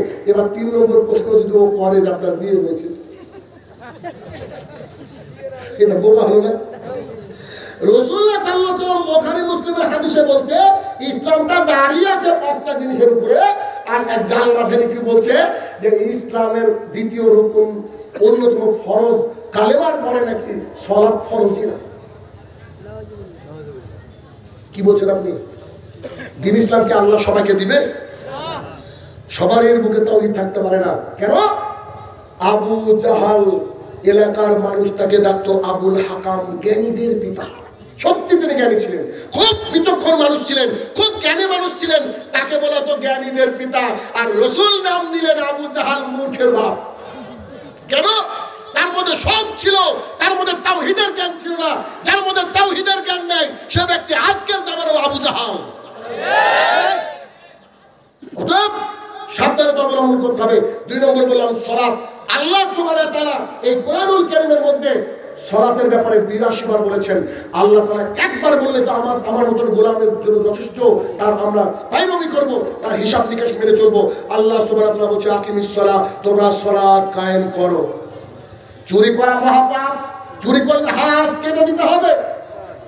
জেনা করা মহাপাপ, জেনা যদি বিবাহিত অবস্থায় কেউ করে এতদূর পর্যন্ত পুঁতে তার শরীরে পাথর মেরে মেরে ফেলতে হবে। সুদ খাওয়া মহাপাপ, মায়ের সাথে জেনা করলে যত পাপ হয়, সুদ খেলে তত পাপ হয়। কত পাপ আল্লাহ জমিনে আছে, কিন্তু এই পাপগুলো করলেই যে জাহান্নামে যাবে এমন হাদিস আমি শাহিনুর রহমান জানি না। তবে আল্লাহ সুবহানাহু ওয়া তাআলা সূরা মুদ্দাসির আয়াত নম্বর 42 এবং 43 বলছেন মা সালাকাকুম ফিস সাকার। একদল মানুষকে জিজ্ঞাসা করা হবে, ও আমার ভাইরা, ও আমার বোনেরা, তোমরা কেন আজকে জাহান্নামে আসলে? কারণ কি? ক্বালু, সেই দিন তারা বলবে লাম নাকুম মিনাল মুসাল্লিন, আমরা মুসল্লি ছিলাম না। এখন আপনাকে প্রশ্ন, মুসল্লি কাকে বলে বলেন তো? সালাত তো মানুষ জানাজার মধ্যে করে। সালাত যারা আদায় করে, শুকুর আলীও আছে, রমজান আলীও আছে, ঈদ উমিয়াও আছে। আচ্ছা, এরা কি মুসল্লি? এক মিনিট, খুব আমার কাছে একটা দারুণ উদাহরণ আছে, আপনার অন্তর পরিবর্তন হবে আমি আশাবাদী। এটা হচ্ছে আমার মোবাইল। এই মোবাইলটার ইন্ডিয়ান দাম হচ্ছে 32,000 টাকা। কটা? 32,000। খুব মনোযোগ সহকারে। এই মোবাইলটার দাম হচ্ছে 32,000 টাকা। এই মোবাইলটার পেছনে ক্যামেরা আছে, আছে, এর ভেতরে পেছনে একটা ব্যাটারি আছে, সামনে ডিসপ্লে রয়েছে, ডিসপ্লে মানে যা দিয়ে ফটো দেখা যায়। এর মধ্যে একটা সিম ঢুকানোর জায়গা রয়েছে, আর এইখানে একটা ছোট্ট পোর্ট রয়েছে, ফুটো রয়েছে, চার্জিং পোর্ট। দাম কত? 32,000। ইমানদারির সাথে উত্তর দিবেন, মোবাইলটা সব আছে, শুধু ছোট্ট এই ফুটোটুকু নাই। ক টাকা দিয়ে দিবেন? 1 টাকা লাই। আসছে তো 32,000 টাকা যখন মোবাইল নগদ বলছে 1 টাকা দিয়ে দেবো না কেন? একটা ফুটো নাই। তাই যে লোকটা শুধু জুমার দিনে সালাত আদায় করে, মুসল্লি বলেন কেন? লজ্জা লাগে না? না, কথা বোঝাতে পারছি না। যে লোকটা খালি জুমার দিনে সালাত আদায় করে, ওকে মুসল্লি বলেন কেন? আপনি তো বিয়াদব। আর ও বলছে আমি মসজিদের সভাপতি, আমি মসজিদের সেক্রেটারি, তাই ওর জন্য কি আলাদা যায় নামাজ রাখাই? আসতো জানু যে আপনি যাই নামাজ কারোর জন্য রাখতে পারবেন না। একটা রিস্কাওয়ালা, একটা সিএনজিওয়ালা যদি প্রথম কাতারে ইমামের পাশে গিয়ে দাঁড়ায়, ওই জায়গার মুসল্লি। ওখান থেকে সরানোর হক রাখেন না। রাসূলুল্লাহ সাল্লাল্লাহু আলাইহি ওয়াসাল্লাম বলছেন, যারা প্রথম কাতারে দাঁড়িয়ে যায়, আল্লাহ তাআলা তাদেরকে 3 বার ক্ষমা করেন।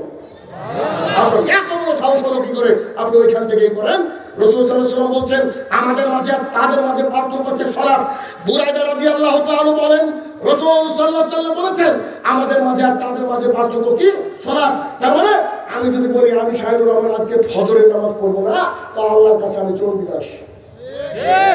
কেন? ইচ্ছে করে মানুষ সালাত ছেড়ে দিলে ব্যক্তি মুসলমান থাকে না, অসম্ভব থাকে না। আনাস ইবনে মালিক রাদিয়াল্লাহু তাআলা বলেন, রাসূল সাল্লাল্লাহু আলাইহি ওয়াসাল্লাম বলেছেন, কিয়ামতের মাঠে সর্বপ্রথম হিসাব হবে সালাতের। যার সালাত টিকলো তার সব টিকলো, যার সালাত টিকলো না তার কিচ্ছু টিকলো না। হজ করে দাঁড়িয়ে এসে বলছে, আমি অমুক হাজী সাহেব, আপনি কি গত রাতে নামাজ পড়েছেন? বলছে যে 1 মাসই তো যায়নি। এরপরে বলছে আমি সালাত আদায়কারী। অসম্ভব। সালাতের ব্যাপারে সমস্ত সাহাবীদের ইজমা, ঐক্যমত ছিল। কোন ব্যক্তি যদি ইচ্ছা করে 1 ওয়াক্ত সালাত ছেড়ে দেয়, ওই ব্যক্তি তখন কাফের। ইবনে উসাইমিনের ফতোয়া পড়েন, মতিউর রহমান মাদানী হাফিজুল্লাহর বক্তৃতা শুনেন। আর আমিও তাই আলহামদুলিল্লাহ এমন মসজিদকে একটা প্রতিষ্ঠা করতে পেরেছি আমার বাড়ির সাথে, যে মসজিদ আমি জুমার দিনে লাঠি নিয়ে খুতবাতে বলেছিলাম, শোনেন, আমি শাহিনুর রহমান আজ থেকে ঘোষণা দিচ্ছি, যারা 5 ওয়াক্ত সালাত আদায় করবে না, তাদের বাড়ি যদি কারোর বেটা বেটির বিয়ে লাগে, আমি শাহিনুর রহমান তার বিয়ে পড়াবো না। 2, যারা 5 ওয়াক্ত সালাত আদায় করবে না, তারা যদি মারা যায়, কুকুর শেয়ালের মতো পুঁতে রাখবো। কেন? জানাজা করবো না, উপরে রাখলে গন্ধ হবে, এটাই পুঁতে রাখবো। আপনি শুনলে তাজ্জব হয়ে যাবেন। আমার মসজিদে ফজরেও যতজন, মাগরিবেও ততজন, ঈশাতেও ততজন। বাপের বেটা কারণ টাকা নিয়ে আপনার কাছে মাথা বিক্রি করতে আসেনি। আপনাকে আমি হক কথা বলবো, আপনি আমার দিনী ভাই। জান্নাতে যদি আল্লাহ আমাকে আপনাকে নিয়ে যেতে চাই, এটুকু আমার টার্গেট। ফজরে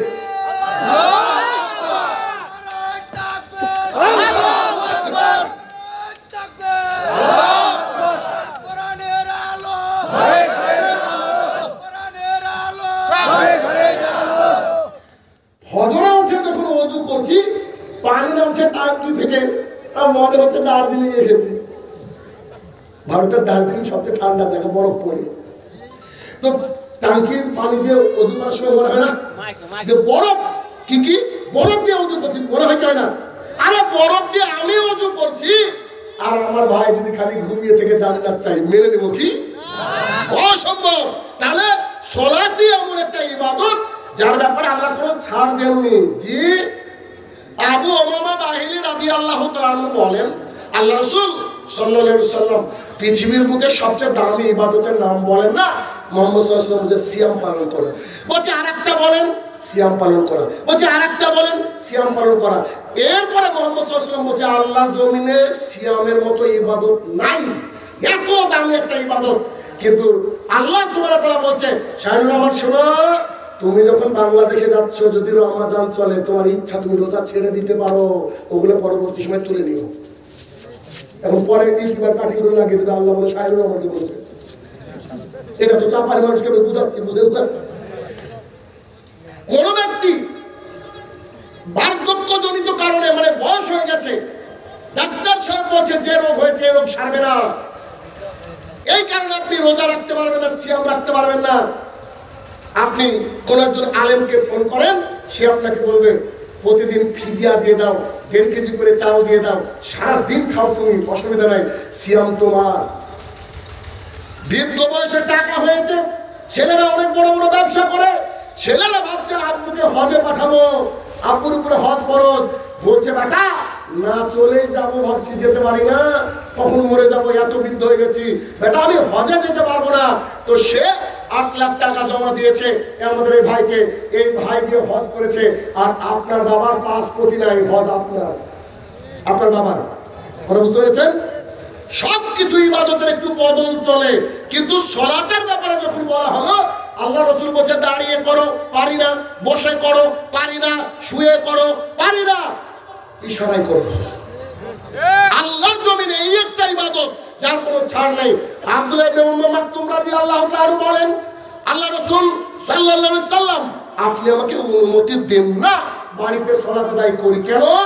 আই এম কমপ্লিটলি ব্লাইন্ড, আমি যে 2 চোখে দেখতে পাই না, মদিনার কেউ নাই যে আমাকে ধরে নিয়ে আসবে, খুব অসহায় মানুষ, আপনি আমাকে অনুমতি দেন না। তখন মুহাম্মদ সাল্লাল্লাহু আলাইহি ওয়াসাল্লাম বলছে আপনি কি আজান শুনতে পান? তো জি, সে তো পাই, আজান শুনতে পাই। তখন মুহাম্মদ সাল্লাল্লাহু আলাইহি ওয়াসাল্লাম বলছে you have to come to the mosque, তোকে মসজিদে আসতে হবে, কিছু করার নেই।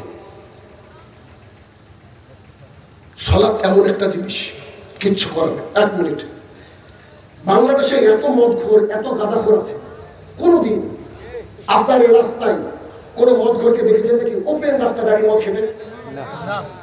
কি খুঁজে গলি। জেনাকারিনী মহিলার অভাব নেই গোটা বিশ্ব জুড়ে, টিকটকার মানে তো এখন জেনাকারিনী, তো এদের অভাব নেই। কোন নারী আর পুরুষকে কি দেখেছেন প্রকাশ্যে রাস্তার মাঝে সহবাসে লিপ্ত হয়েছে? একটা চোর, সে কি প্রকাশ্য দিবালোকে দিনে এসে আপনার বাড়ি চুরি করে?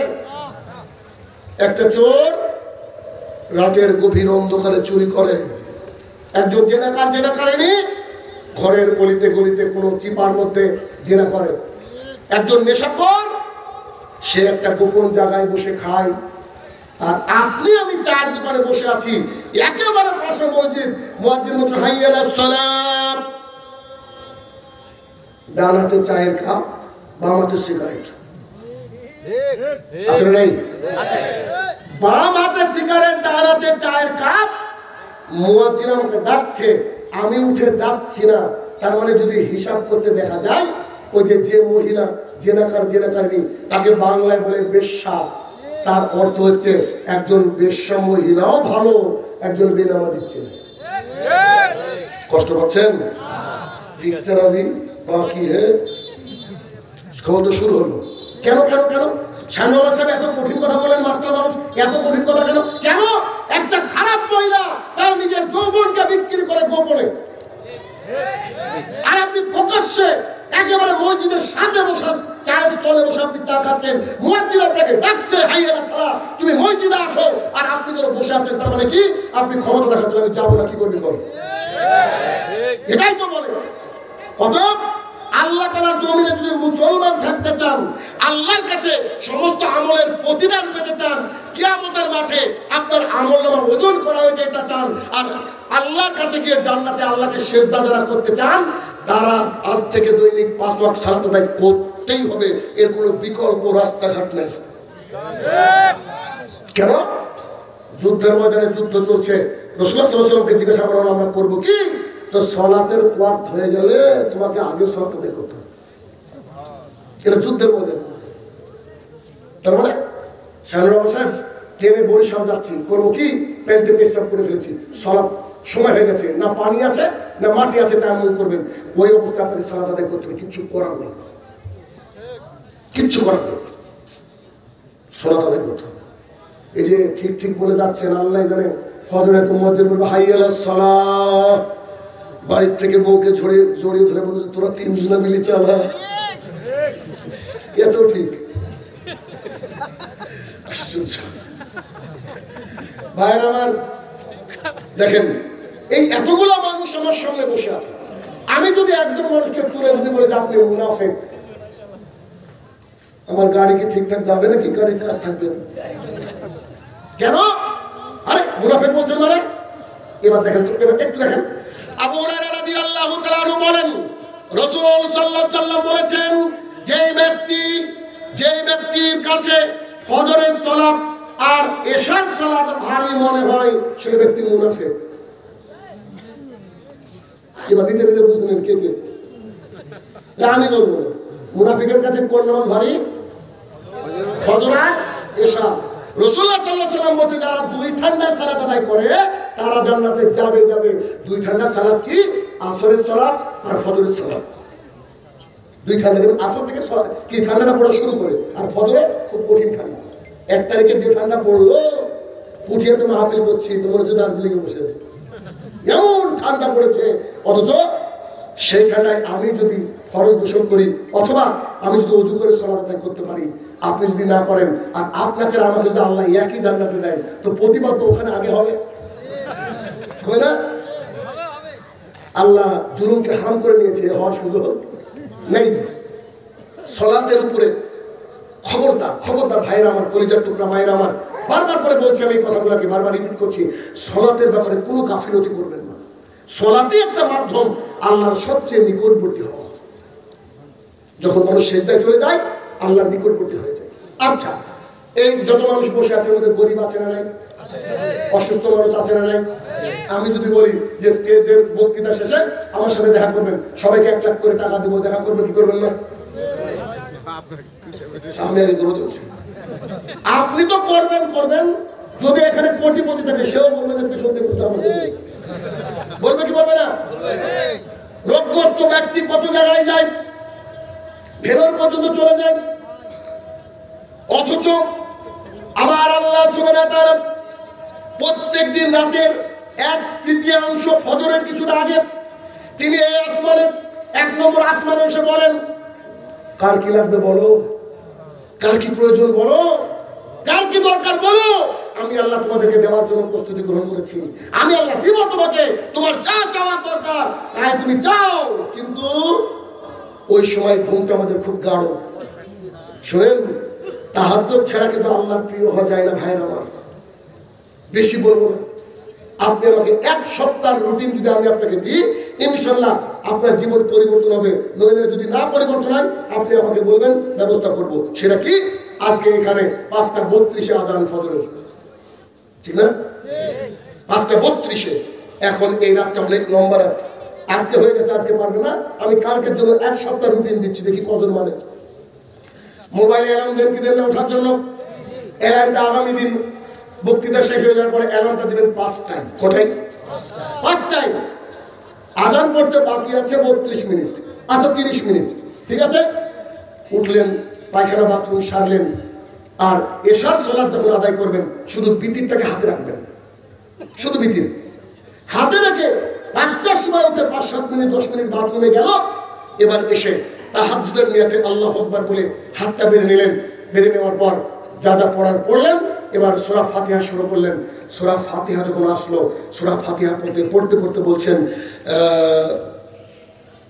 হে আমার প্রতিপালক, তুমি বিচার দিবসের মালিক, মালিকিয়া দিন, তুমি বিচার দিবসের মালিক। এইটা যখন আসলো, একটু ভাবেন তো, বিচার দিবস কাকে বলে? বিচার দিবস মানে 18 বছরের ছেলে একটা ঘোষণা শুনে 80 বছরের বৃদ্ধে রূপান্তরিত হয়ে যাবে। বিচারের মাঠ হচ্ছে সেই মাঠ, 490 কোটি ফেরেশতা জাহান্নামকে টেনে নিয়ে আসবে। বিচারের মাঠ হচ্ছে সেই মাঠ, বাবা সন্তান থেকে পালিয়ে যাবে, সন্তান বাবা থেকে পালিয়ে যাবে। বিচারের মাঠ হচ্ছে সেই জায়গা, মানুষ ঘামতে ঘামতে, কারু ঘাম টাকুনু, কারু ঘাম হাঁটু, কেউ ঘামে সাঁতার কাটবে, কারো কারো ঘাম মাটির নিচে 70 গজ মাটির নিচে চলে যাবে। বিচারের মাঠ হচ্ছে সেই দিন যেই দিন সূর্য থাকবে 1 মাইল মাথা থেকে 1 মাইল দূরত্বে। সেদিন কেউ কাউকে চিনতে পারবে না। মালিক ইয়াউমিদ্দিন, এটা আপনি বারবার করে বলতে থাকেন। আমি আশাবাদী যদি হারামখোর না হন, আপনার মুখ দিয়ে এই কথা বলতে বলতে নিজের অজান্তে চোখ থেকে টপ টপ করে পানি পড়বে। এরকম করতে করতে রুকু সেজদা 2 রাকাত শেষ, 1 রাকাত বিতির পড়ে নেন। 1 রাকাত বিতির পড়ে নেওয়ার পর দেখছেন যে 5 মিনিট রয়েছে আজান দেওয়ার। আল্লাহর দরবারে হাত তুলে যত পাপ করেছেন সব পাপ আল্লাহর সামনে রাখেন। তখনও চোখ দিয়ে পানি বেরাবে। দেখছেন যে আজানে ফু দিয়েছে, মাইকে একটা ফু দেয় না, আজান দেওয়ার এরকম আওয়াজ করে, ওরকম ফু দিয়েছে, সঙ্গে সঙ্গে ছেড়ে দেন। ছেড়ে দেওয়ার পর আজানে মুয়াজ্জিন যা বলছে আপনিও তাই বলেন। তারপরে মুয়াজ্জিনের বলা শেষ, আপনি দরুদে ইব্রাহিম পড়েন। দরুদে ইব্রাহিম শেষ, আল্লাহ আমরা বাজি দাওয়াতি তাম্মা ও সালাতুল কাইমা ও আত্তা, এই পর্যন্ত পড়েন। পুরোটা বললাম না, এই পর্যন্ত পড়েন। এই পর্যন্ত পড়ার পরে ছেলে মেয়ে যা আছে সবাইকে তুলেন, জাগান, তারা উঠে যাক। উঠে যাওয়ার পরে 2 রাকাত সুন্নাত সালাত আদায় করেন। 2 রাকাত সুন্নাত বাড়িতে আদায় করেন। দেখছেন যে 3 মিনিট বাকি আছে, এবার হেঁটে মসজিদে গিয়ে আপনি ফজরের সালাত আদায় করে বাড়িতে আসেন। 1 সপ্তাহ যদি এটা করেন, যদি আপনার মধ্যে পরিবর্তন না আসে তো আমাকে বলবেন। আপনি ভাববেন যে পৃথিবীর সবচেয়ে সেরা মানুষ বোধহয় আপনি। বিশ্বাস করে কি যে শান্তি লাগবে। কিন্তু যেটুকু বললাম আমি, এটুকুর মধ্যে মজা আছে কিছু। মজাটা বলি। প্রথমে বলেছি যে কান্না করার চেষ্টা করতে হবে, তাই না? কান্না কেন করবো? আবু হুরায়রা রাদিয়াল্লাহু তাআলা আনহু বলেন, রাসূল সাল্লাল্লাহু আলাইহি ওয়াসাল্লাম বলেছেন, যেই চোখ আল্লাহ তাআলার ভয়ে কাঁদে, ওই চোখ জাহান্নামে ঢোকা অত কষ্টকর গাভীর বাট ওলান থেকে দুধ বের করে গাভীর ওলান বা বাটে ঢোকানো তত কষ্টকর। তার মানে গাভীর বাট বা ওলান থেকে দুধ বের করে কি ঢোকানো যায়? তার মানে যেই চোখ আল্লাহর ভয়ে কাঁদে, এই চোখ জাহান্নামে কোনোদিন ঢুকবে না, কোনোদিন ঢুকবে না। এই জন্য আল্লাহ তাআলার জন্য কাঁদতে হবে, প্রেমিকার জন্য না বেটা, আল্লাহর জন্য কাঁদতে হবে, আল্লাহর জন্য কাঁদতে হবে। তাহলে কান্না হলো বেনিফিট কি পাওয়া গেল? জান্নাত।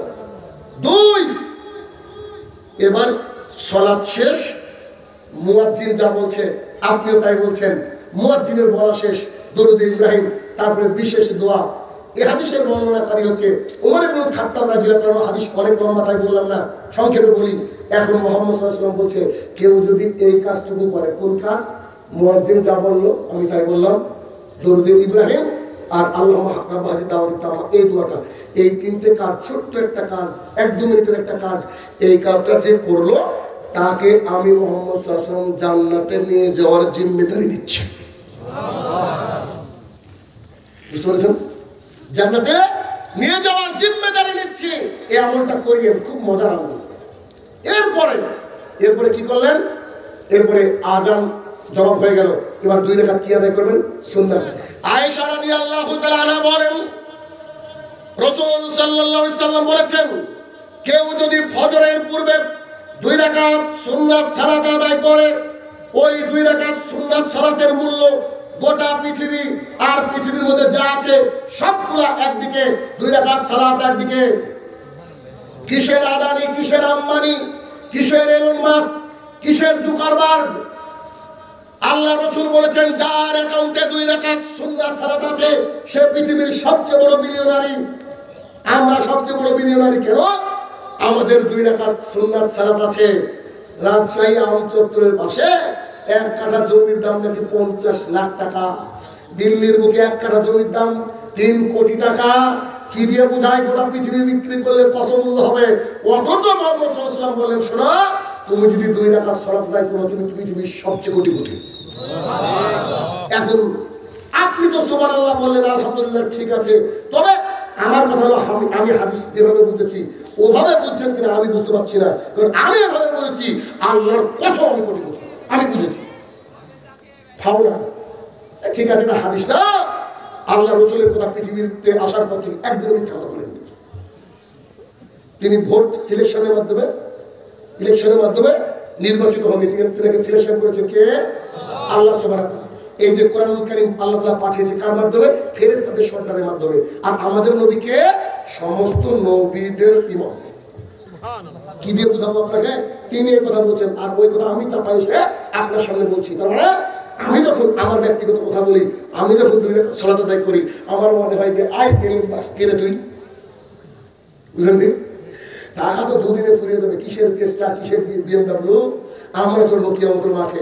কেমন একজন বুড়ো ব্যক্তি এসে আল্লাহ রাসূল সাল্লাল্লাহু আলাইহি ওয়াসাল্লামকে বলছে, আচ্ছা আমার তো পৃথিবীতে থাকতে ঘোড়ায় চড়ার খুব শখ, জান্নাতে কি ঘোড়া পাবো?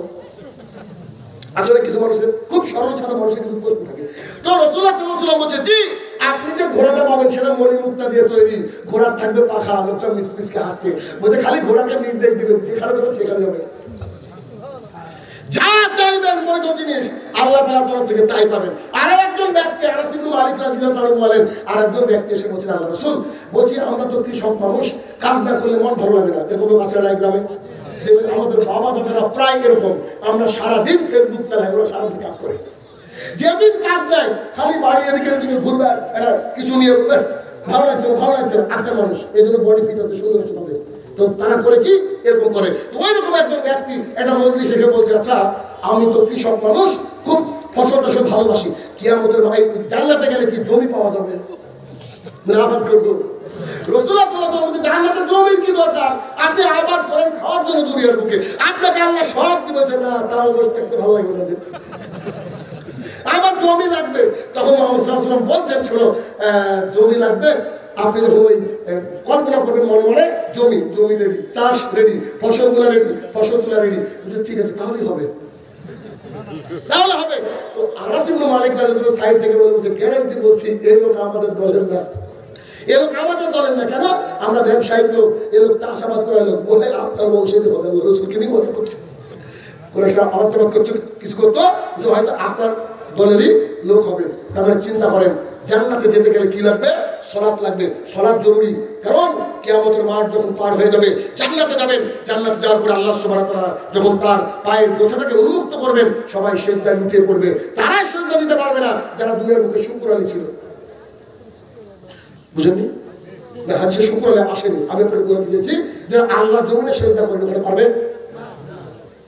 একটা হাদিস সালাতের ব্যাপারে খুব কঠিন এবং সুন্দর, এই হাদিস আমাদের অন্তরকে প্রশান্তি দান করবে। হাদিসটা কি? রাসূলুল্লাহ সাল্লাল্লাহু আলাইহি ওয়াসাল্লাম বলছেন, জান্নাতীরা জান্নাতে চলে যাবে, জাহান্নামীরা জাহান্নামে চলে যাবে। এখন তবুও তিনি আল্লাহর কাছে দোয়া করতে থাকবেন না। আপনি যার অন্তরে অনুপরিমাণ আছে ঈমানটাকে আনেন আনেন আনেন। এখন আল্লাহ সুবহানাহু ওয়া তাআলা ফেরেশতাকে বলবে, ফেরেশতা মণ্ডলী, যে আমাদের প্রতিপালক, জাহান্নামের মধ্যে যাও তো, যেসব লোক দুনিয়ার বুকে সালাত আদায় করতো ওদেরকে তুলে নিয়ে আসো, অনেক পাপ করেছে, বুঝলেন, অনুষ্ঠান করেছে, এই করেছে সেই করেছে, ওকে তুলে আনো। ফেরেশতা বলছে, বলেন কি আপনার জাহান্নামের যে আগুন, কোন মানুষ মানুষ আছে নাকি? কোন মানুষ মানুষ আছে নাকি? পুরো কয়লা হয়ে গেছে, কি করে তাদেরকে চিনবো? তখন মুহাম্মদ সাল্লাল্লাহু আলাইহি ওয়াসাল্লাম বলবে, শোনো, আল্লাহ সুবহানাহু ওয়া তাআলা বলবে, শোনো, তারা যে অঙ্গ দিয়ে সেজদা দিত, 7 অঙ্গ, একটু নাক, কপাল আর নাক 1, 2 হাতের তালু 3, 1 2 3, হাঁটু 4 5, আর 2 পায়ের পাতা কত? 7। একটু বলে রাখি, কেউ যদি অনেকে দেখা যায় যে শুধু কপাল দিয়ে সেজদা দেয়, সেজদা ভুল হচ্ছে, শুধু নাক দিয়ে সেজদা হয়, ভুল হচ্ছে, না তার কপাল নিয়ে কিন্তু 1। কথা বলতে বলতে পারলাম? আচ্ছা, আল্লাহ সুবহানাহু ওয়া তাআলা ফেরেশতা মণ্ডলীকে বলবে, আমি আমার জাহান্নামের আগুনকে বলেছি ওর গোটা দেহ পুড়িয়ে দিবি, যে অঙ্গ দিয়ে আমার জমিনে আমাকে সেজদা করতো সেই অঙ্গগুলা জ্বালাবি না। এবার লাস্ট বাঁচার রাস্তা কিন্তু আমার সালাত, বুঝতে পারেননি? সুদ খান, জেনা করেন, যাই করেন না কেন, সর্বশেষ একদিন না একদিন জান্নাতে প্রবেশ করতে গেলে কি লাগবে? সালাত লাগবে। আর যারা সালাত নাই ওর কোনো হিসাব নেই, জাহান্নামে কিচ্ছু করার না, ও জাহান্নামে চলে যাবে। অতএব যতই শীত পড়ুক না কেন, যতই গরম পড়ুক না কেন, যতই অস্বস্তির মধ্যে থাকেন না কেন, সালাতকে কোনোদিনও ছাড়া যাবে না। 2 নম্বর পিলার, ছোট্ট ছোট্ট বাচ্চা যারা বাড়িতে আছে, তারাও আপনার সন্তানকে কি করবেন বলেন? নিয়ে যাবেন। আমার ছেলে 11 বছর বয়স হলো, মেয়ের 6 বছর বয়স। তো ও আমাদের ওইখানে একটা স্কুলে পরীক্ষা দিয়েছে, ট্যালেন্ট সার্চ, মানে মেধা যাচাইয়ের পরীক্ষা হয়। তো ছেলে একটা র্যাঙ্ক করেছে। তো বাড়ি থেকে বেশ বহরমপুর বলে একটা শহর রয়েছে, ওখানে গিয়েছে প্রাইজ আনতে। প্রথম একা গিয়েছে, একা বলতে গেলে তার টিচার তাকে নিয়ে গিয়েছে। আমি প্রোগ্রাম থেকে আসলাম, এসে সেই দিন বোধহয় অফ ছিল প্রোগ্রাম, নাকি ও বাড়ির কাছে প্রোগ্রাম ছিল মেবি। তো ছেলেকে নিয়ে আসলাম। ছেলে যখন বাড়িতে ঢুকছে, গলায় মেডেল, হাতে ওই যে কি সার্টিফিকেট ইত্যাদি, বাবার তো গর্বের বিষয়, ছেলে ভালো রেজাল্ট করে, তাই না? সে যখন নিয়ে বাড়িতে ঢুকছে, আমি বললাম বাবু ওগুলো রাখো, দিয়ে উঁচু করো। আমার ছেলের চাহনিটা এমন ছিল, মনে হচ্ছিল তার মুখ, মানে সে বলেনি, মনে হচ্ছিল তার এরকম মনে হচ্ছিল যে আমি অত দূর থেকে আসলাম, একটা প্রাইজ পেয়েছি জীবনে ফার্স্ট। আব্বু আমাকে জিজ্ঞাসা করবে সারাদিন খেয়েছো নাকি বেটা, বারবার জলসা গেলে জিজ্ঞাসা করে, মাহফিলে গেলে জিজ্ঞাসা করে, কিছুই জিজ্ঞাসা করলো না, এসে বলছে যে তুমি উঁচু করো। আমি তাকে বললাম বেটা তুমি সাহেবুর রহমানের বেটা, খুব সৌভাগ্যের অধিকারী বলে আমি মনে করি। আমার বাপ কোনোদিন আমাকে এভাবে শাসন করেনি। কেন? তুমি যদি একটা ক্যাডবেরি চাও আমি 1 কার্টুন এনে দেওয়ার জন্য প্রস্তুত, একটা প্যান্ট চাইলে আমি 3টে এনে দেওয়ার জন্য প্রস্তুত। বেটা সলাৎ ছাড়া কেউ তোমাকে বাঁচাতে পারবে না, এই জন্য আগে সলাৎ পরে আনন্দ। 11 বছর বয়স, আলহামদুলিল্লাহ ওর ফজর কাজা হয়েছে, ফজরে যায়নি। 8 বছরের পর থেকে আমি জানি না কবে, বুঝতে পারছেন? অবশ্য পরিবার নিয়ে ঢুকেছি ভাই, বাংলাদেশে ওদের বেড়ানোর শখ, এদেরকে নিয়ে খেয়েছি। তারা আছে কুষ্টিয়ায়। একটু আগে কথা বললাম, কথা বলে বললাম যে ফজর উঠছে তো? বুঝতে পেরেছেন? কারণ আপনার সন্তান, আমার সন্তান যদি জাহান্নামের আগুনে জ্বলে, আমরা বাবা হয়ে সহ্য করতে পারবো? ছেলেকে সব করে দিব, আমরা সব করে দিই, কিন্তু সলাতের ব্যাপারে আমরা ডাকি না। আগে ছেলেকে উঠাতে হবে, আর আপনি যদি তাহাজ্জুদ পড়েন ভিন্ন কথা, উঠাবেন। দেখেন একদিন একটা মজার ঘটনা, 1 মিনিটে বলি, কি করবো? এখন আমার স্ত্রী এই কথা বললে তোমার ভাইরাল হবে, অসুবিধা। তারপরে বলি, আমার স্ত্রী জানো তোমার ছেলে কি করেছে? তো কি বুঝে? পেশাব করে ফেলেছে বিছানায়। বাচ্চা ছেলে তো করতেই পারে, বিছানায় পেশাব করে ফেলেছে। তা আমি প্রোগ্রাম থেকে এসেছি মালদা বা দিনাজপুরে, সরি মালদা না, আশপাশের মুর্শিদাবাদে কোথাও প্রোগ্রাম ছিল, তাড়াতাড়ি এসেছে বাড়িতে। এসে রাত্রি 12টা সাড়ে 12টা বাজছে বা 2টো বাজছে, বলছে তোমার ছেলেকে ডাকা, একবার পেশাব করালে আর পেশাব হবে না। আগের দিন না কোনোদিন করেছে। আমি উঠে বলছি আব্বু জি যাও পেশাব করে আসো। এখন ওকে আমি ডাকি কি করতে?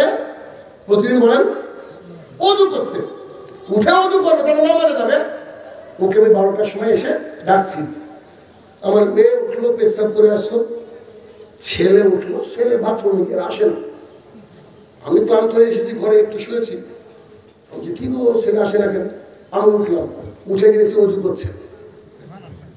আমি যাবো কি ব্যাপার, তাহাজ্জুদ পড়বো নাকি? মনে করছে আর কি বাপ বেটা, বেটা তাহাজ্জুদ পড়বো নাকি? বলছি কেন ফজরের ওয়াক্ত হয়নি? আমি না রে বেটা 12টা বাজছে, কি আনন্দ, এখনো ঘুমাবো। আমি চলো বেটা আমরা ঠিক উঠে ফজরে যাবো। বুঝতে পেরেছেন?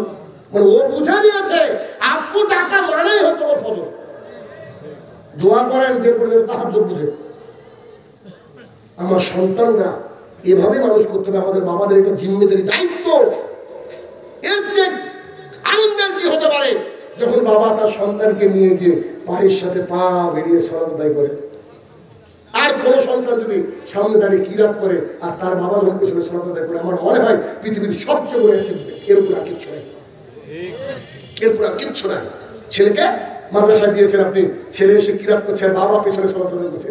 আমি হয়তো অন্তত চোখ দিয়ে পানি আসবে, আপনার ব্যাপারে আমি বলতে পারবো।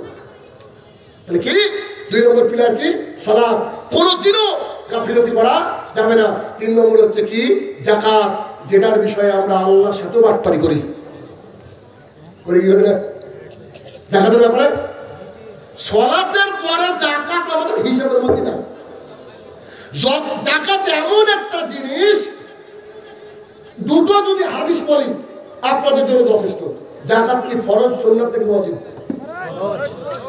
আপনার বাড়িতে একটা অজাগর সাপ ঢুকে গিয়েছে, অজাগর অনেক সময় আসে না। আমি ইন্ডিয়ার পুরুলিয়া বলে একটা জায়গা আছে আমাদের ইন্ডিয়াতে অনেক বড়, খুতবা দেওয়ার জন্য আমাকে ডাকলো। 12 ঘন্টা গাড়ি চললো, আমার পার্সোনাল গাড়ি, তো জায়গার কাছে নাকি 12 ঘন্টা গাড়ি চললো।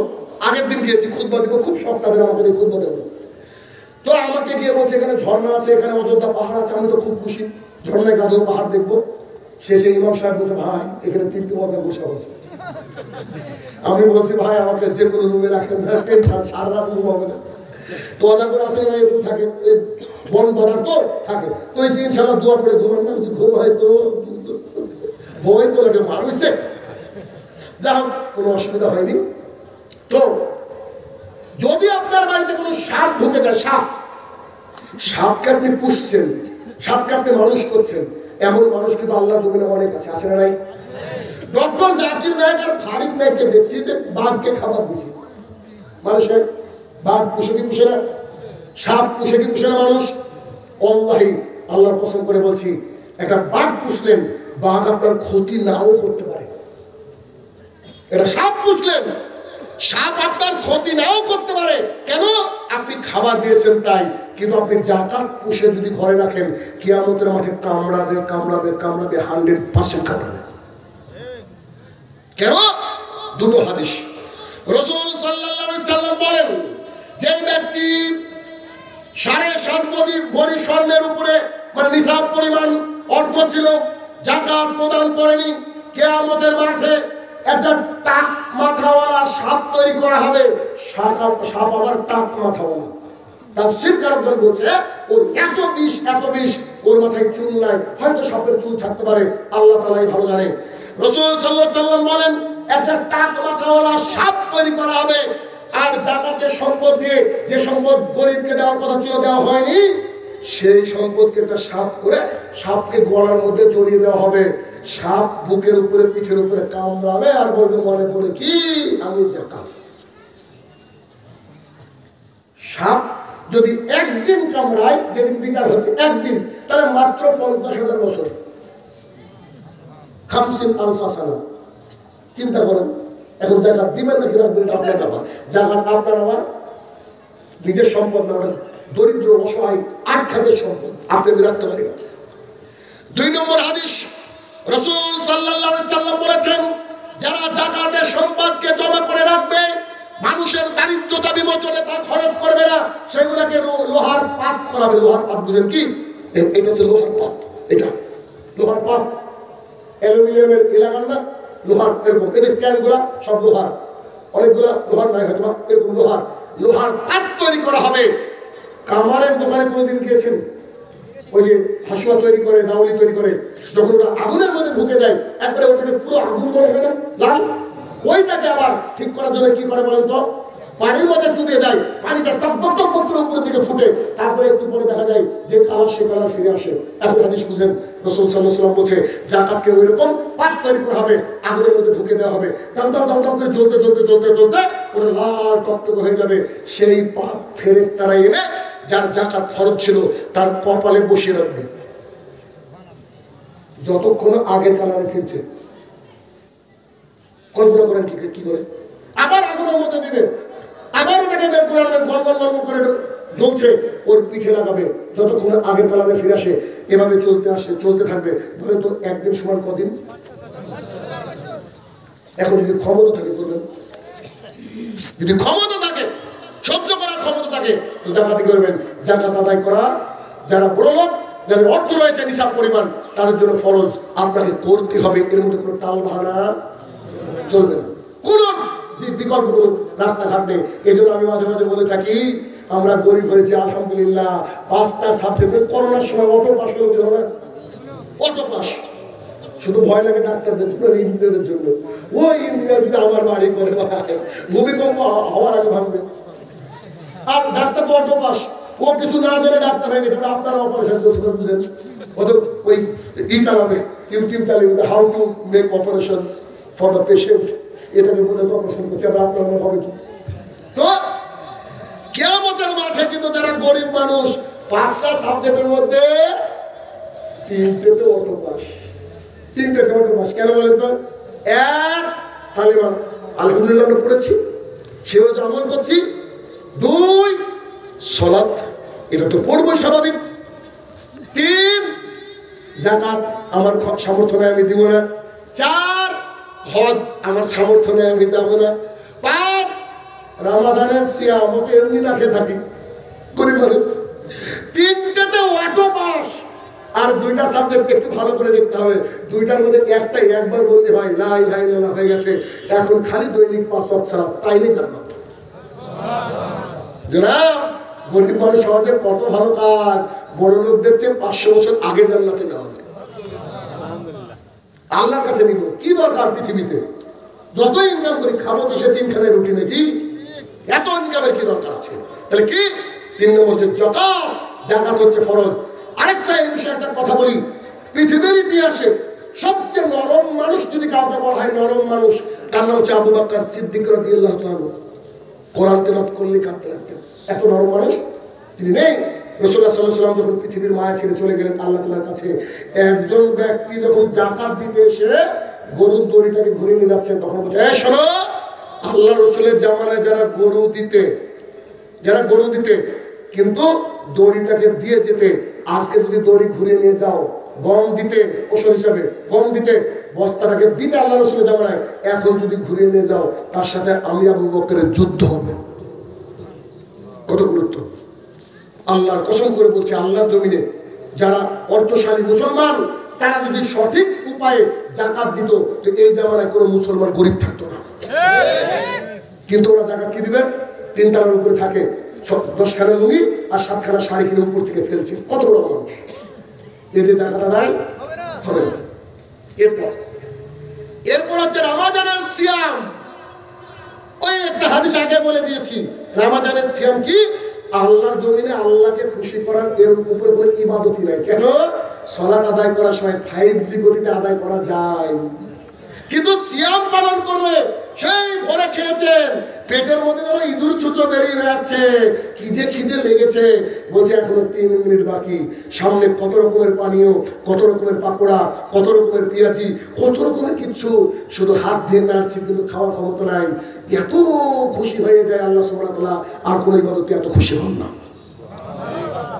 আবু হুরায়রা রাদিয়াল্লাহু তাআলা বলেন, রাসূল সাল্লাল্লাহু আলাইহি ওয়াসাল্লাম বলেন, মান সামা ঈমানান ওয়া ইয়াতাসাবান গুফরানা মা তাকাদ্দামা মিন জামবি, কোন ব্যক্তি যদি রমাদান মাসে ঈমানের সাথে নেকির উদ্দেশ্যে সিয়াম পালন করে, আল্লাহ সুবহানাহু ওয়া তাআলা বলেন মুহাম্মদ সাল্লাল্লাহু আলাইহি ওয়াসাল্লামকে তুমি জাতিকে জানিয়ে দাও, গুফরানা মা তাকাদ্দামা মিন জামবি, পেছনে যত পাপ করেছিল সব পাপ আমি ক্ষমা করে দেব। একটা হাদিস লোক সামলাতে পারি না, তাই বলি একটু দেখেন। এই লোকটার নাম হচ্ছে আব্দুর রহমান, কি নাম? আর এইটা হচ্ছে সিয়াম। রাসূলুল্লাহ সাল্লাল্লাহু আলাইহি ওয়াসাল্লাম বলেছে, কোন ব্যক্তি যদি আল্লাহর রাস্তায় একদিন রোজা পালন করে, কদিন? এটা জাহান্নাম। আব্দুর রহমান এভাবে লেগে আছে, এত পাপ করেছে, এত পাপ করেছে, এত পাপ করেছে, এভাবে লেগে আছে। এখন রাসূল সাল্লাল্লাহু আলাইহি ওয়াসাল্লাম বলছে জাহান্নাম আর তার মাঝে একটা গর্ত খনন করা হয়, গর্ত। আচ্ছা, এটার মাঝে যদি গর্ত খুঁড়েন, এটা দূরে যাবে না? এরকম দূরে যাচ্ছে, এরকম দূরে যাচ্ছে। কদিন সিয়াম করেছেন? আল্লাহকে খুশি করার জন্য শুধু একদিন। এখন মুহাম্মদ সাল্লাল্লাহু আলাইহি ওয়াসাল্লামকে সাহাবী বলছেন, আল্লাহ রাসূল সাল্লাল্লাহু আলাইহি ওয়াসাল্লাম বলছে গর্তটা কতখানা, কত সাইজ কি গর্তের? রাসূলুল্লাহ সাল্লাল্লাহু আলাইহি ওয়াসাল্লাম বলছে দুনিয়া থেকে আসমান। না বুঝতে পারেনি? তার মানে কোন ব্যক্তি যদি জাহান্নামের সাথে লেগে থাকে, আল্লাহর উদ্দেশ্যে একদিন সিয়াম পালন করলে তার থেকে জাহান্নাম দূরে চলে যায় 1 আকাশ। তাহলে তো আমরা মিনিমাম 30টা করি গো, জান্নাতে যাওয়ার আশা কি রাখবো না? নিশ্চিত ইনশাআল্লাহ আমরা অবশ্যই জান্নাতে যাওয়ার আশাধারী, নিশ্চিত যাবো বলে আমরা আশাবাদী। আল্লাহর কাছে দোয়া করতে হবে। সিয়াম, রাসূলুল্লাহ সাল্লাল্লাহু আলাইহি ওয়াসাল্লাম বলেছে সিয়াম যারা করে, সায়েমের 2টা সময় খুশি। 1, ও যখন ইফতার করে। 2, আল্লাহ তাআলা যখন তাকে নিজে হাতে পুরস্কার দেবে। সুবহানাল্লাহ। সিয়াম কি জিনিস? রাসূলুল্লাহ সাল্লাল্লাহু আলাইহি ওয়াসাল্লাম বলেছে সিয়াম হচ্ছে জাহান্নাম থেকে বাঁচার ঢাল। সিয়ামের সময় দেখেন দীর্ঘক্ষণ কিছু না খেয়ে থাকলে মুখে গন্ধ হয়, আল্লাহ তাআলা বলছেন ওই গন্ধ আমার কাছে মিশকে আম্বারের চেয়েও শ্রেষ্ঠ। সিয়াম খুব মজাদার একটা ইবাদত, আল্লাহর রাস্তায় সিয়াম করা একটা মহান ইবাদত। অতএব সিয়াম পালন করতে হবে। রমাদানে তো করতে হবে, অন্যান্য সময় মাঝে মাঝে সিয়াম পালন করতে হবে। সুন্নাহ নফল রয়েছে। সর্বশেষ পিলার হচ্ছে কি? হজ। হজের ব্যাপারে বেশি কিছু বলার দরকার নাই, হজের ব্যাপারে একটা হাদিস যথেষ্ট। রাসূল সাল্লাল্লাহু আলাইহি সাল্লাম বলেন, কারোর হজ যদি কবুল হয়ে যায় ওর থাকার জায়গা জান্নাত। থাকার জায়গা কি? পাবলিক যে কত বুদ্ধিমান গো, নিজের টাকা দিয়ে হজ করে না, বাপের জমি বিক্রি করে। ও হারামখোর নিজেও বুঝে যে আমার ইনকাম হারার, বাপ আমার ঠিক। বুঝলেন? নিজে হারাম ইনকাম করে ওটা যে হজ করে না কেন? 8 লাখ টাকা পানিতে ফেলবো, তাই বাপ একটা জমি দিয়েছিল 1 বিঘা, ওইটাকে বিক্রি করে হজ করতে যাচ্ছে বলে ওর বাপের উপরে ভরসা আছে, আর নিজের ইনকামের উপরে ভরসা নাই। যদিও হজের অবস্থা খুব খারাপ বর্তমানে। হজ মানে এখন পেছনে কাবা, হজ করতে আসলাম। আশ্চর্য কথা, মুসনাদ আহমদের হাদিস, রাসূলুল্লাহ সাল্লাল্লাহু আলাইহি ওয়াসাল্লাম বলেছেন, মান সাল্লা ইউরাই ফাকাদ আশরাকা, কোন ব্যক্তি যদি সালাত আদায় করে কাউকে দেখানোর জন্য ব্যক্তি শিরক করলো। ওমান সামা ইউরাই ফাকাদ আশরাকা, কোন ব্যক্তি সিয়াম পালন করলো লোককে দেখানোর জন্য, ও ব্যক্তি শিরক করলো। ওমান তাসাদ্দাকা ইউরাই ফাকাদ আশরাকা, কোন ব্যক্তি কাউকে দান করলো দেখানোর জন্য ব্যক্তি শিরক করলো। শিরক করলে থাকার জায়গা জান্নাত। কি দিয়ে বোঝাবো আপনাকে আমি? হজ করতে গিয়ে, আরে হজ করতে গিয়েছেন লোক জানবে কেন? যেমন সালাত আদায় করতে গেলে লোক জানে না, হজ করতে গিয়েছেন যান, হজ করে চলে গেলেন, ইবাদত। আবার নামের আগে যদি হাজিরা লেখা হয়, হ্যাঁ দিলে খারাপ। হ্যাঁ, আচ্ছা, নামের আগে হাজিরা লিখে লাভ করে কি করে না? অনেক মানুষ করে, এটা জায়েজ না, শুনে রাখুন। কেন? ইমানদারিতে বলেন তো, আপনি মসজিদ থেকে বেরোচ্ছেন, আপনার নাম আব্দুর রহমান, আমি শাহিনুর রহমান, আপনাকে যদি বলি ওই নামাজি ভাই, রাগ করবেন কি করবেন না? নিশ্চিত করবেন। হ্যাঁ, আপনাকে নামাজি বলে ডাকবেন, আমার নাম নাই। অথচ হাজি না বললে অন্তরে খুশি লাগে না? তাহলে এই ইবাদত মানুষের নামে হাজি নেওয়ার জন্য, এই ইবাদত আল্লাহকে খুশি করার জন্য। আর মানুষের হজ খরচ হয়ে যায় তখনই যখন তার রাস্তা খরচ হয়ে যায়। টাকা জমিয়ে জমে বিল্ডিং করেছে, বুড়ো বয়সে যাবো। হারামখোর ভাবছে কি সারা জীবন পাপ করবো, গিয়ে লাস্টে বলবো আস্তাগফিরুল্লাহ ওয়া আতুবু ইলাইহি। এরকম লোকের সংখ্যা বেশি। যখন টাকা হয়ে যাবে তখন কি করবেন? হজ করতে যাবেন। ইসলাম দাঁড়িয়েছে কটা খুঁটির উপরে? এক, তাওহীদ, যার উপরে অনেকক্ষণ আলোচনা করেছি, প্রায় 1 ঘন্টা। এইটাকে খুব মজবুত করে ধরতে হবে, আপনি যেন ধোকায় পড়ে না যান। যদি কোনো প্রতিষ্ঠানে আপনাকে চাকরি করতে হয়, যে প্রতিষ্ঠানে ওই যে একটা কি রেখেছে, পুজোর ফুল রেখেছে, কি মানে ছবি রেখেছে ইত্যাদি রেখেছে, তার উপরে মালা দিতে হয়, সেগুলো বলবেন আসসালামু আলাইকুম ওয়া রাহমাতুল্লাহ। ভিক্ষা করে খাবো, চকলেট বিক্রি করে খাবো, কিন্তু চাকরি করা যাবে না। কথা বুঝতে পারছেন? কাউকে যদি স্যালুট দেওয়া লাগে, এই চাকরি করার দরকার নেই। আল্লাহর জমিটা অনেক বড়, প্রশস্ত। অতএব তাওহীদের ব্যাপারে কোনো আপোষ চলবে না। প্রথমে তাওহীদ, তাওহীদ হওয়ার সাথে সাথে 5 ওয়াক্ত সালাত আপনার আমার উপরে ফরজ, যতদিন না পাগল হচ্ছে অথবা মারা যাচ্ছে। 5 ওয়াক্ত সালাতের হেফাজত করতে হবে, সালাত ছাড়া মানুষ মুসলমান থাকে না। 3, যদি টাকা থাকে নিসাব পরিমাণ, তাহলে কি করতে হবে? যাকাত দিতে হবে। 4, রমাদানের সিয়াম, জানেন একই বলে আপনাকে বোঝাতে পারবো না। 5, হজ, বাইতুল্লাহ তাওয়াফ। এই 5টা খুঁটির মধ্যে যদি কারণ কোন খুঁটি একটু নড়বড়ে থাকে, আজকের পর থেকে একটু মেরামত করে নেবেন। কথা বোঝাতে পারলাম? তবে দুটোতে খুব গড়বড়ি থাকতে পারে, সেটা হচ্ছে প্রথম দুটো। শেষে একটা কথা বলে বক্তৃতা শেষ করব। দাড়ি রাখতে বলেছে কে বলেন? দাড়ি রাখা সুন্নাত, ওয়াজিব নাকি ফরজ? বেশিরভাগ মানুষ বলছে সুন্নাত। কারণ কি? হুজুরের কাছ থেকে দিন পেয়েছে, হুজুর তো না পড়ে বলেছে। রাসূলুল্লাহ সাল্লাল্লাহু আলাইহি ওয়াসাল্লাম বলেছেন, আমারানি আলা রাব্বি, আমার রব আমাকে নির্দেশ দিয়েছে। নির্দেশ কখনো সুন্নাত হয়?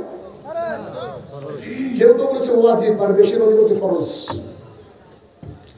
আমার রব আমাকে বলেছে ফাউল্লাহা, দাড়িটাকে ছেড়ে দাও, ওয়াসুস সারের গোপটাকে ছাড়ো। চাঁচো নয়, ব্লেড দিয়ে ট্রিমার দিয়ে ছাড়তে হবে, চাষা যাবে না।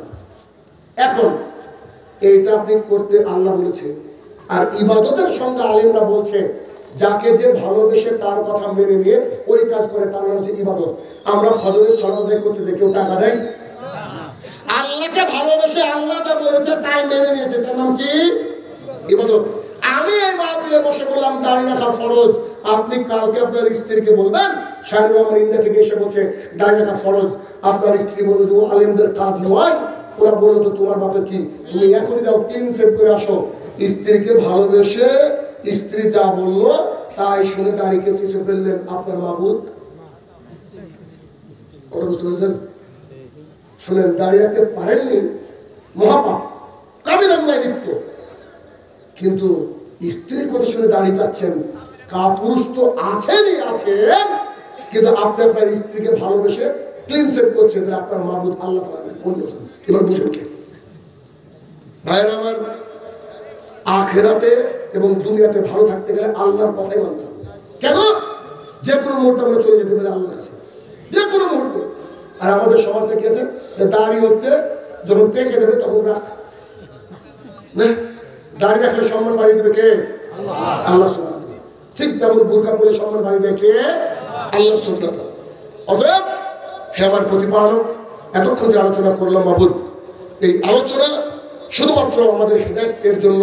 আল্লাহ আমরা যেন সবাই এই আলোচনা থেকে হেদায়েত প্রাপ্ত হতে পারি, তুমি সেই তৌফিক আদা করো, আল্লাহুম্মা আমিন।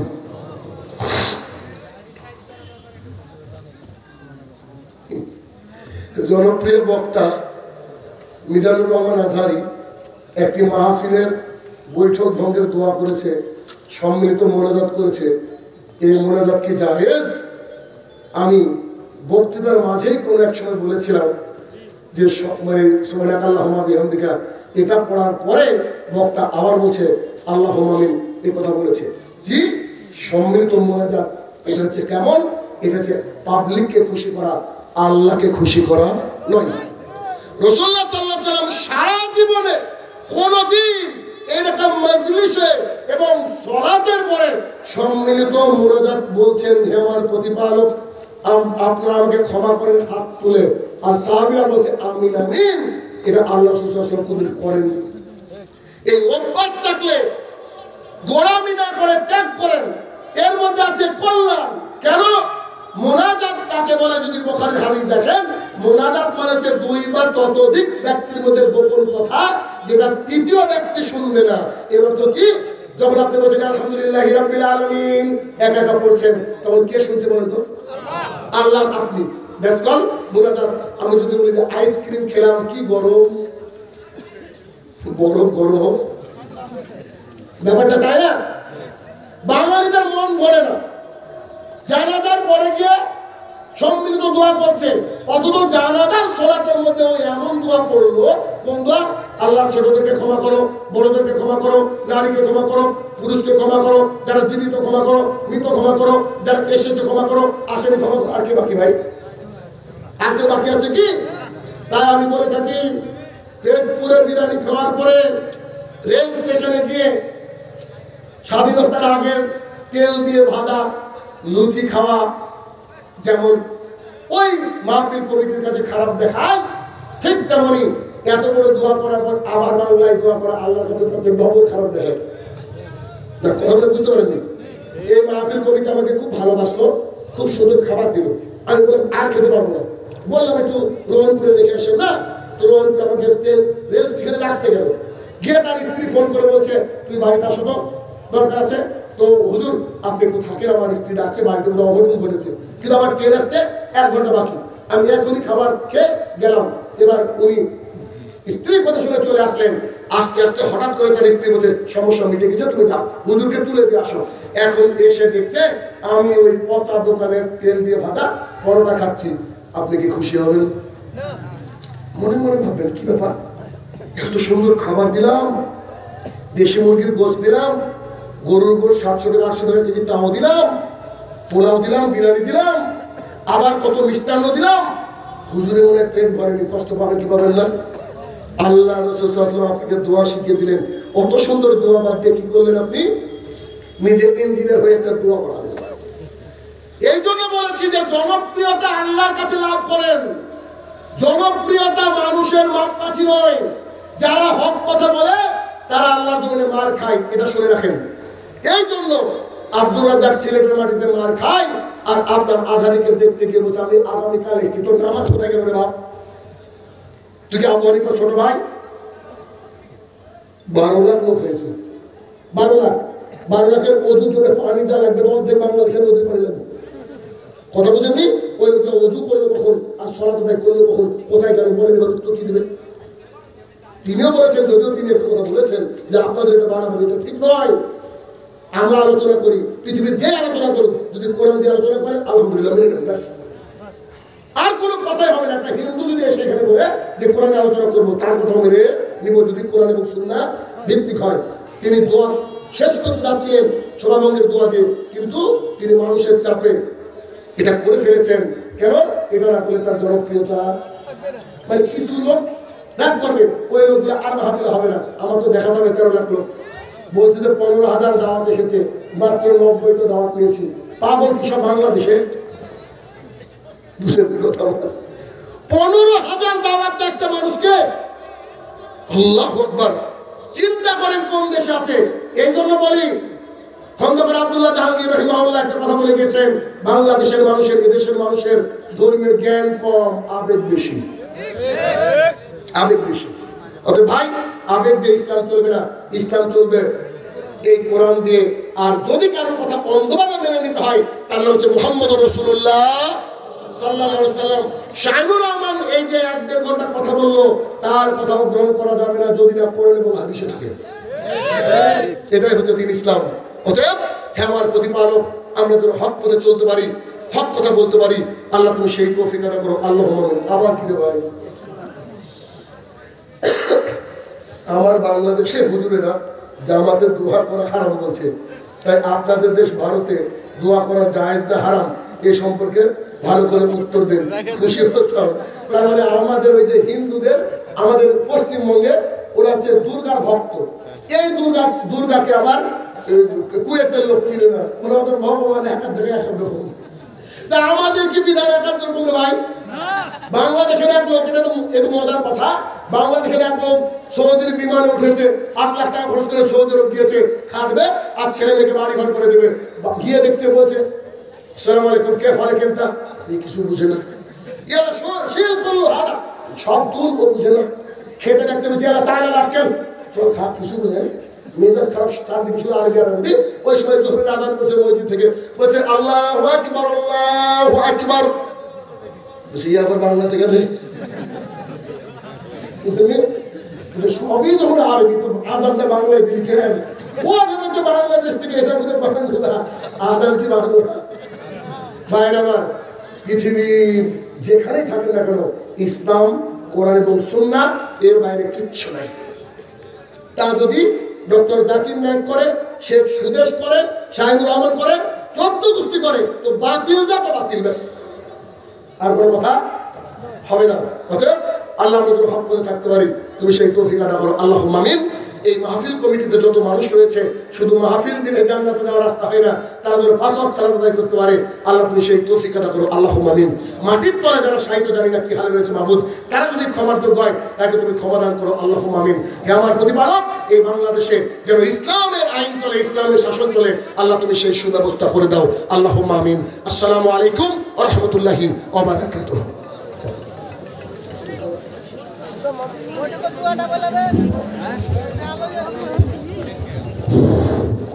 সম্মানিত মুসল্লিবৃন্দ, একসাথে যেহেতু মাহফিল শেষ হলো, মা বোনেরা বেরোবে, আপনারা সুযোগ করে দিবেন। আমি আপনাদের প্রতি করজোরে অনুরোধ করি, একটু ধৈর্য ধরে বেরোবেন, যেন মা বোনেরা রাস্তা দিয়ে পার হতে পারি। আমরা সবার শেষে দোয়া পড়ি, সুবহানাকা আল্লাহুম্মা ওয়া বিহামদিকা, আশহাদু আল্লা ইলাহা ইল্লা আনতা, আস্তাগফিরুকা ওয়া আতুবু ইলাইকা। আসসালামু আলাইকুম ওয়া রাহমাতুল্লাহি ওয়া বারাকাতুহু।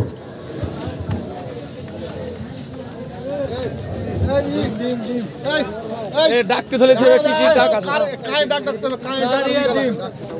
নামক বিশেষ নাম আর হুজুররা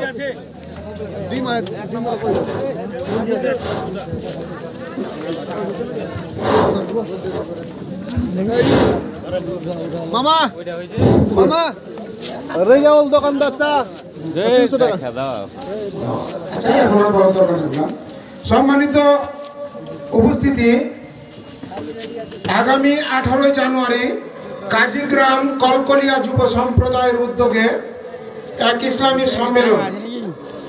উক্ত সম্মেলনে প্রধান বক্তা হিসাবে বক্তব্য রাখবেন আমাদের আজকের প্রধান মেহমান সৈয়দ শাহিনুর রহমান এবং দ্বিতীয় বক্তা হিসাবে বক্তব্য রাখবেন তৌহিদ বিন তোফাজ্জল হক। তৃতীয় বক্তা হিসাবে বক্তব্য রাখবেন শেখ আব্দুল বাসির বিন তৌরুল। সকলকে উক্ত মাহফিলে সম্মেলনে উপস্থিত হওয়ার জন্য আহ্বান জানানো হচ্ছে। আর কিছু আমাদের এখানে পণ্য আছে, ডিম আর কি কি আছে এগুলো এখানে রাখতে হবে।